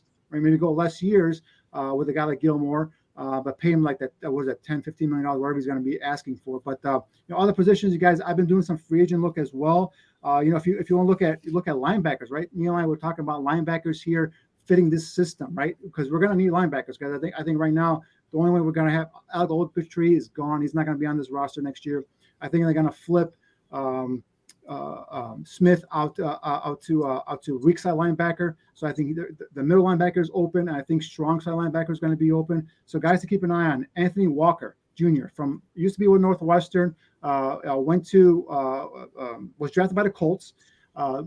He had a terrific year under Matt Eberflus and his staff. Then ended up going to Cleveland as a free agent. He's a guy coming off of last year. He started 12 games for the Browns, had 113 tackles, 2 tackles for loss. So he's a guy that could be brought in here to possibly be a middle linebacker type player here as well for the Bears. Look at Kazir White. Name sounds familiar, right? Mm-hmm. That's Kevin White's brother. He's a guy that was a safety at West Virginia. They've converted him over to a linebacker, and he's been a hell of a productive linebacker for the Chargers. Just last year, 144 tackles. Again, a converted safety, a guy who makes play sideline to sideline. Could be a guy possibly as a strong side linebacker. Zaire Franklin, he's a guy on the Colts. He's a guy that plays strong side linebacker, wasn't a full-time starter, but is a guy from Temple, a good special teams player, does a good job in terms of coming in and blocking punts and all that stuff. So he could be a guy potentially brought in to compete for that strong side linebacker position as well. And a guy that I like a lot, and I've liked him going back to his days at LSU, is Quan Alexander. The unfortunate part about Quan Alexander, when he's on the field, he's productive, but the problem is he gets hurt a lot. But this is a guy last year with the Saints. He's 6'1", 227. He started 8 games. He had 3.5 sacks, 50 tackles, 7 tackles for loss, and only 8 games started. So 2 pass defense and a forced fumble. So he's a guy that is productive, and is a guy that you can bring in if you want to maybe line him up inside the middle, and next to Roquan Smith, and then and flank him out with either a young guy at the strong side or bring in one of these veteran Fraziers at the strong side linebacker as well. Outstanding stuff, guys. I promised Danny that I would get him out of here at 5 minutes ago. If we have more questions, we can go. We've got enough questions to fill another half hour. So I'll let you know if I have to go. All right. Don Burr says, any thoughts? Ask the guys any thoughts on John Ridgway, the defensive tackle. Yeah, I brought him up a little bit ago. Talking about the guys that stood out from Senior Bowl. Had a good week. He wasn't one of the guys that were quote unquote disruptors in my opinion. As I talk about those guys like Perry Winfrey, Neil Farrell Jr., Devontae Wyatt, he's a guy that's probably the top end of day 3, maybe a 4th round guy. Measure in well, 6'4" 3/4", 327. Big old hands at 10 1/4, long arms, 3 5/8, big wingspan. He's a quick, strong nose type player. He overpowers smaller, less powerful guards and centers is what I wrote down as my notes. I mean, he had a solid week. He stood out. I'm not sure exactly where he fits within our defense, if he fits at all. He's probably a guy that, will come in and sit behind Eddie Goldman for the next couple of years after his contract if he came on this roster. But, in terms of trying to find that difference maker 3 technique, I don't think he's that guy. I think he's more of the guy next to him. The guy that interior playing the 1 technique, which is what Goldman plays and what this guy's Ridgway will play. The guy that really sold the show down in Mobile was this kid, Travis Jones from Connecticut. Mm-hmm. The guy was a beast, 6'4", 326, 34-inch arm length, long arms. The guy was unblockable. We talked about Winfrey being unblockable one-on-one. This guy was unblockable, but he was brute strength, just power, just bullying guys back into the backfield. He's a guy, we're talking about the interior defensive lineman. But again, we talked about the Bears. I think Eddie Goldman has a position kind of locked up there if they keep him here on his roster, depending what happens with his contract, clearing up money for salary cap, blah, blah, blah. But we're looking for interior 3 techniques, and those guys got to be quick twitch, more guys that hit upfield, and Ridgway is not one of those players. Right. If you look at the players of the week, the interesting thing about that is that's a position that's voted on peer to peer. Travis Jones and Neil Farrell for their respective teams were the position players of the week. They loved what Travis Jones did out of Connecticut, over the course of the 7 days that they were there. And 100%. That dude's an absolute beast. Again, not a 3 technique, but he was a guy that definitely separated himself, during that time there Mobile. Who was it? Oh, darn it. Just lost it. But here it comes. PJ wants to know if the team was satisfied with who they have at offensive tackle. And Greg Gabriel this morning still believes that Larry Borum and Tevin Jenkins can be the future at tackle for this team. So let's say Poles and his staff agree with him, and they wanted to shore up the interior of the offensive line. So PJ's asking the question, what interior offensive lineman might you target in the 3rd round, guys? I don't think he'll be there, but Zion Johnson from Boston College is a day 1 starter for me. I think that guy's borderline 1st round, early 2nd round. So I think if you want Zion Johnson, you probably have to get him with that pick 39. Now you're talking about specifically 3rd round, PJ, and then a guy I'm going to throw out there is Jameer Sawyer from Georgia. Jamari. I'm sorry? Jamari Sawyer. Jamari Sawyer from Georgia, 6'2", 6'3", 320 pounds. He played left tackle, if I'm mistaken, for them last year a little bit there, fill-in. But he's a guy that interior as a guard. I think he's an athletic guy. Again, they're bringing this they're bringing this, or keeping the wide zone, being even more now flamboyant in terms of the wide zone, blocking scheme. So you need guys, offensive linemen, especially interior guys, that are going to be able to block moving laterally and be able to maintain their blocks. And I think this kid Sawyer can be a pretty good player interior there. If you're looking for a guy specifically in the third round, well, he's going to be there in the third round. He might be there. He might go earlier, depending on how he does, at the combine and all the other results and stuff like that. But definitely a guy that's shows some versatility, a guy that's been able to play, again, top competition in the SEC, and a guy fits what you're looking for here in terms of athletic, interior moving, blocking guys.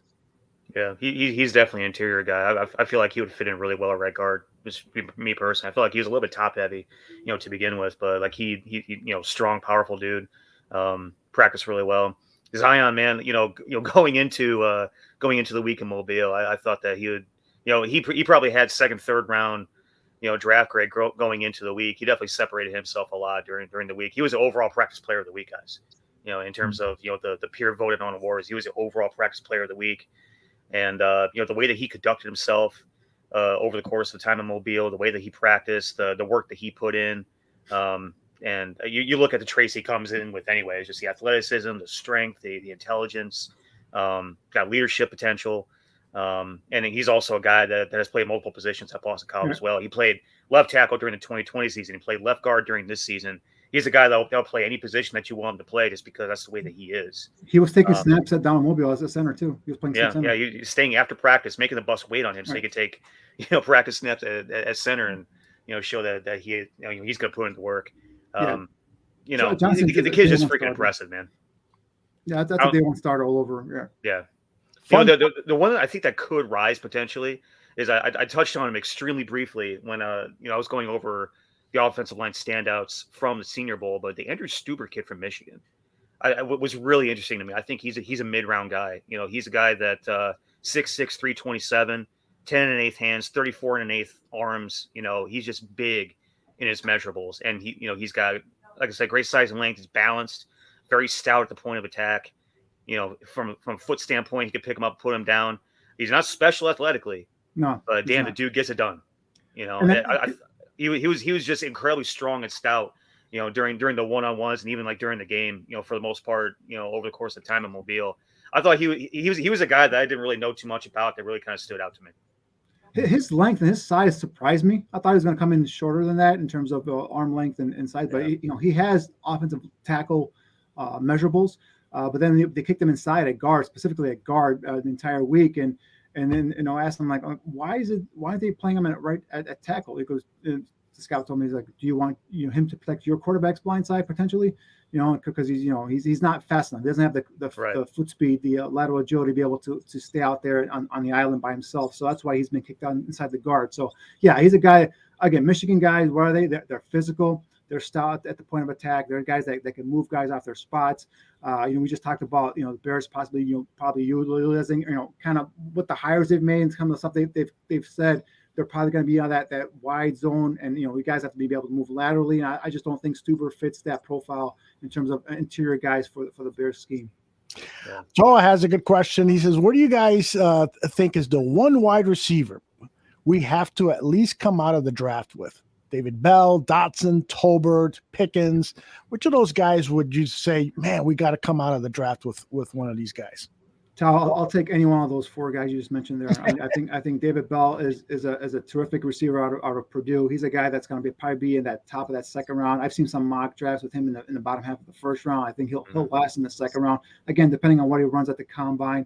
John Dotson is a kid, quick, lightning fast, slot receiver, a guy that can get the ball on the open field, slip screens, or even on jet sweeps, get the ball in his hands, let him do his thing. Something that I've been crying for the last 3 years here, and getting these kind of players, these kind of playmakers on this Bears offense. Tolbert, we talked about South Alabama, has that body frame, the physique, looks like a potential number one, number two receiver. But again, he's a guy that's going to have to get coached up. He's not there yet in terms of his route running.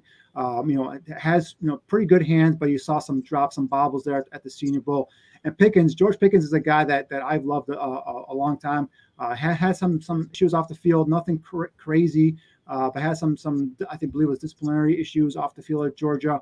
came off a torn ACL this past season, missed most of the season, but came back and was able towards ACL in the spring, if I'm not mistaken. Neil, correct me if I'm wrong, and came back, right. I think, late in the season to go ahead and play and help Georgia win that national championship. So that shows toughness, determination. A guy's going to be there for his teammates. So all four of those guys, I would love to have on a team. But in terms of impact, I'd say probably Bell, Watt, Dotson, Pickens, and then Tolbert in terms of the potential they can have next season in terms of impact.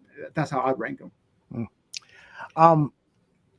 A couple of questions regarding depth. For instance, last asked, what is the single deepest position in this draft? That's a tough question. Yeah, in terms of overall, I think the interior offensive line's got a good players in there. I think the interior defense, again, depends what you're looking for, right? Now, if I go through my list now that we're going to a 4-3, I see a lot of guys that could be hell of a outside 3-4 linebackers, right? Obviously, we're not going to go for that, but even if we were looking for an outside 3-4 linebacker, I mean, this kid from Minnesota, Mafia, Boy Mafia, that kid was electric. That his ability to get around the corner and bend, which surprised me because I didn't see that on his tape. Again, maybe he's doing some postseason training, whatnot, but his ability to be a demon off the edge was huge. Tyreek is the guy I liked a lot from Ohio State. I think he did a good job. There's the kid from South Carolina, Kingsley Ngvare. He's a kid that really intrigued here in terms of an outside 3-4 linebacker, edge guy. So I think if you're looking for a 3-4 linebacker, you can find those guys. I think if you're looking for interior defensive lineman, depending on what you're looking for a 3 technique, it's going to be a little bit, pick and choose there. But if you're looking for big, powerful guys, they got a ton of those here in this draft, and also interior offensive linemen as well. I think there's some pretty good depth there too. That's what I was going to say. If you're talking in terms of what we need, I would say interior offensive line all the way. You can find guys that are probably going to eventually be starters somewhere in the 5th, 6th round if you really want to. I would not be opposed whatsoever to taking 2 offensive linemen in this draft. With that 2nd round pick, I think that needs to be the best available offensive lineman on the board, period. And then on the back end, 5th, 6th round, go ahead and take another one because we need to shore up our ability to protect the quarterback if we want to have any chance to get into a Super Bowl anytime soon. Guys, excellent stuff. We still have more questions, but I'm going to collect them and we'll address them on our next show, which, by the way, is scheduled for Thursday, February 24th. We're going to discuss continue to discuss the needs of the Chicago Bears as we learn more and more about what they are planning to do in terms of running a system. We're going to have some more scouting reports on players. We'll also have a very special guest that I'm working on lining up. So it's another can't miss show. And if anything special happens, I'll bug the guys and see if they can pop in here to share their thoughts, whether it's on this show or one of our other shows on the Barroom Network. Any final thoughts, Neil and Danny? I'll start with you, Mr. Mr. Niel Stopczynski. Danny Stopczynski. No. Well, man, that was a hell of a week for these bowl games. You always love seeing these guys, all together and in the same setting, competing and working their ass off. And anytime we can go ahead and get the all 22 film from practice and game day, I mean that really helps us do our job, and it helps answer your questions and fill you in on what's actually going on. The one thing that we got this year that we didn't get from years before was the GPS metrics, which is really cool to sort of just see what these guys do from an explosion speed standpoint. Not talking about 40 times, not talking about shuttles, but just real actual metrics. So that's some cool stuff that I'll probably dive a little bit more into as we move forward. In terms of me being able to do the show, thankfully National Signing Day is well behind us. I'll have a lot more time to be able to pull up, college film to be able to evaluate a lot of these players. So, going forward, I'm amped up to answer a lot of the questions about some of the guys that we had talked about on the show already, and dive much, much deeper into, the guys on the top end of my board and try to figure out who the hell we're taking with these, 2 picks on day 2. So a lot more free time moving forward, guys. I'm amped up. Awesome. Danny, what do you got? Yeah, for me, this draft process is 3 phases, right? Phase 1 is a Senior Bowl. Phase 2 is a combine. and then phase 3 is a pro day. So far, we've gone through the first phase, and already we're Neil and I are foaming at the mouth in terms of some of these prospects we're finding here, the guys that can fit into the scheme, into the system, and finding some ball players, some dudes like we like to call it here in scouting for the Bears. So I think that phase 1 has been very, very intriguing and very exciting to see some of these prospects. Now let's see what happens at the combine. See some of these guys kind of build off of their their good weeks there at the East Wind Shrine game. And there's guys that I caught my eye at the Collegiate Bowl that we didn't get a chance to get into. So maybe we'll get into some of those guys on our next show as well. But yeah, I mean there's tons of prospects here. I just wish the Bears had more than 5 picks. I would love to see them, even though I think they got a top-notch player with that 39. Maybe trade down and recoup some of those picks, because I'm telling you, if you're looking for interior offensive lineman, you can probably get a guy to come in and be a contributor right away in the 4th round. That's the kind of depth we have here in the interior offensive line. But and then also other thing I'm keeping an eye on is some of these free agent moves, right? Who the Bears are going to cut? Are they going to keep anybody? Are they going to create more cap space? Because I think filling in their free agent need, filling in some of their needs via free agency is going to tell us and kind of dictate to us what they're going to do, at the draft. But so continue to break down tape. Love you guys' suggestions. Hit us up. Let us know who particularly you guys want us to break down. I'm going to go back. I made a note for that corner from Arkansas. Take a look at him for our next show.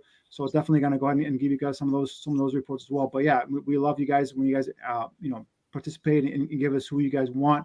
We know you guys are knowledgeable. We know you guys follow this stuff just like Neil and I do. So, give us the names and we'll come back here and give you some scouting reports. Hopefully, unfortunately, Smoke Money's report wasn't too positive. So sorry about that, but I gotta tell you how it is, man. I had to turn this tape off, and it's not very often that I turn off these prospects tapes, especially guys that play in the SEC, especially guys, play at Auburn. So, but unfortunately, there's another guy in the Auburn secondary that I'm in love with, and that's Roger McCreary. Guys, keep an eye on this cornerback. This could be the 2nd round pick at number 39. Roger McCreary from Auburn is a kid to keep an eye on. Yeah, and there was a lot of talk in the chat room about, trading that 39th pick and acquiring draft picks. And the chart, there's 2 or 3 charts that have become famous for assessing or attaching draft value to your picks. And I pulled it up real quickly. The Bears with their 39th overall pick, you see it highlighted here, 510 points. So if they were to trade with Denver for their last pick of the 2nd round, they've got 270 points. There you see it. That's the 64th pick. And then if they came back and if Denver added their 75th pick, that's 215. It still does not equal the Bears' 519 points, so they could potentially pick up a 6th rounder. So that's essentially what you would see if they were to make a trade to acquire picks. A late round 2nd rounder, a late pick in the 2nd round, a mid 3rd round pick, and then something in the 6th or 7th round. That's what that 39th overall pick could get you in a trade. Would you guys make a trade like that to add an additional 2 picks to your draft collection?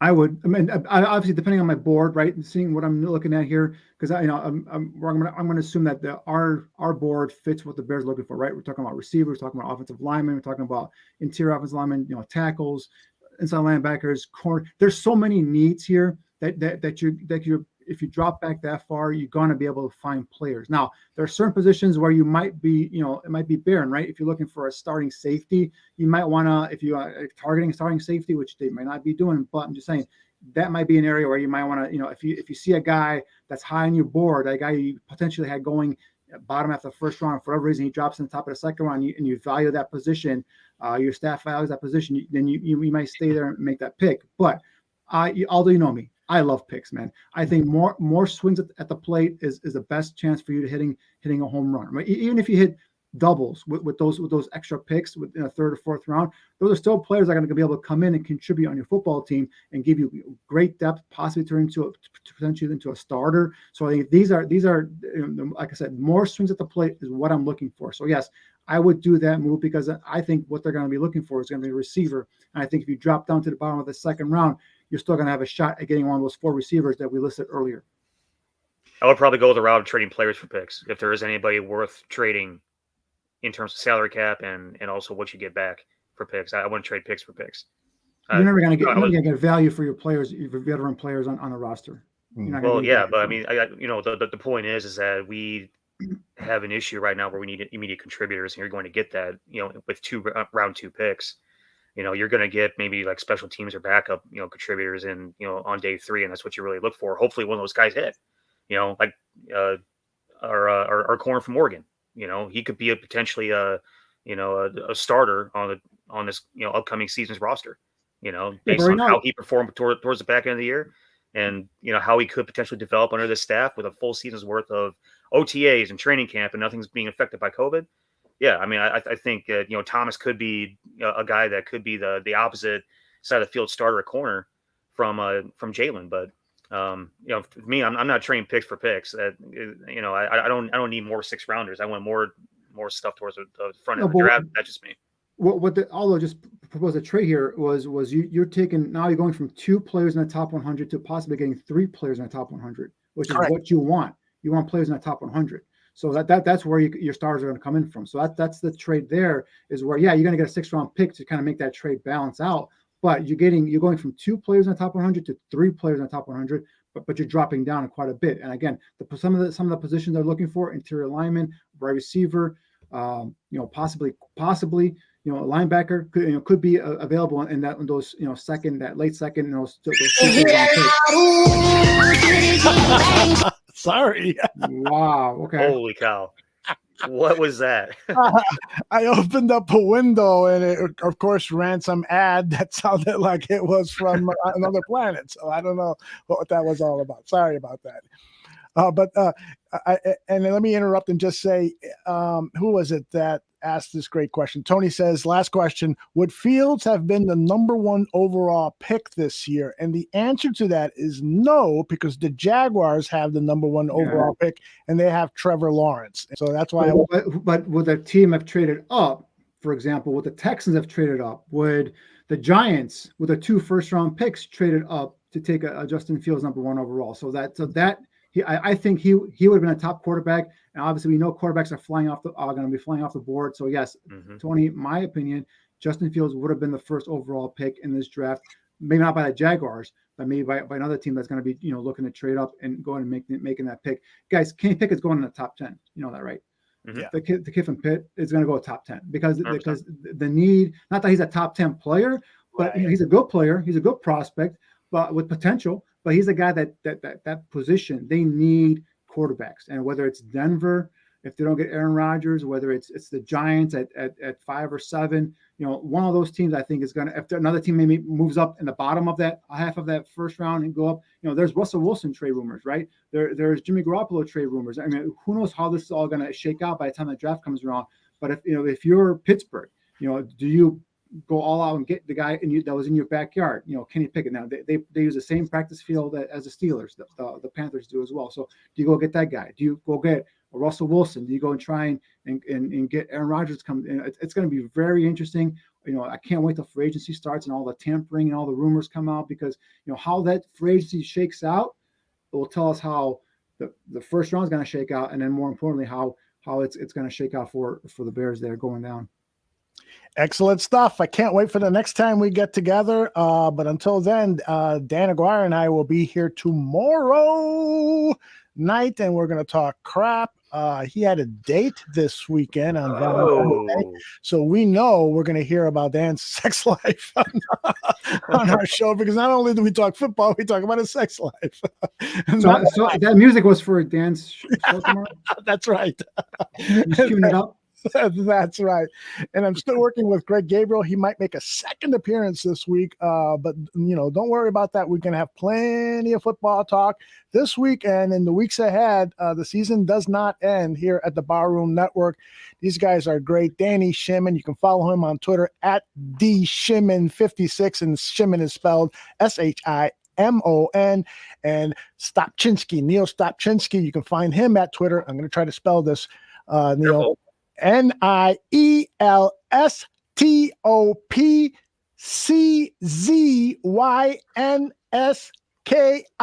Did it! Nice and Eastern European for you, man. all kinds of you didn't even have to stop or take a like a break, a water break or anything like that. You just got right through it. No. By the way, Neil, what was that booze that you brought when we came over? You came over a few months ago. What was that liquor called? Because I've been looking for it. Oh, roofie. He roofied you.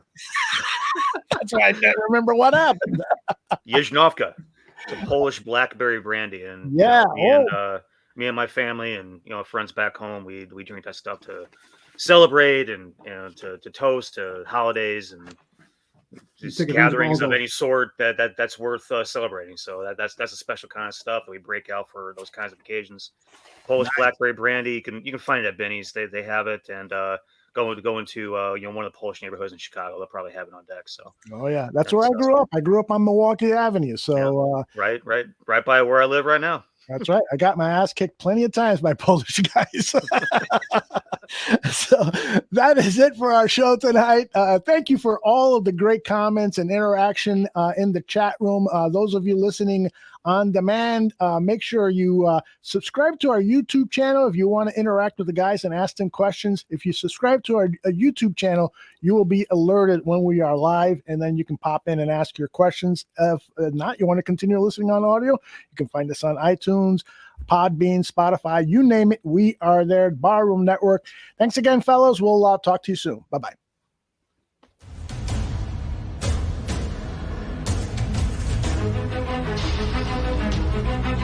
Thank you.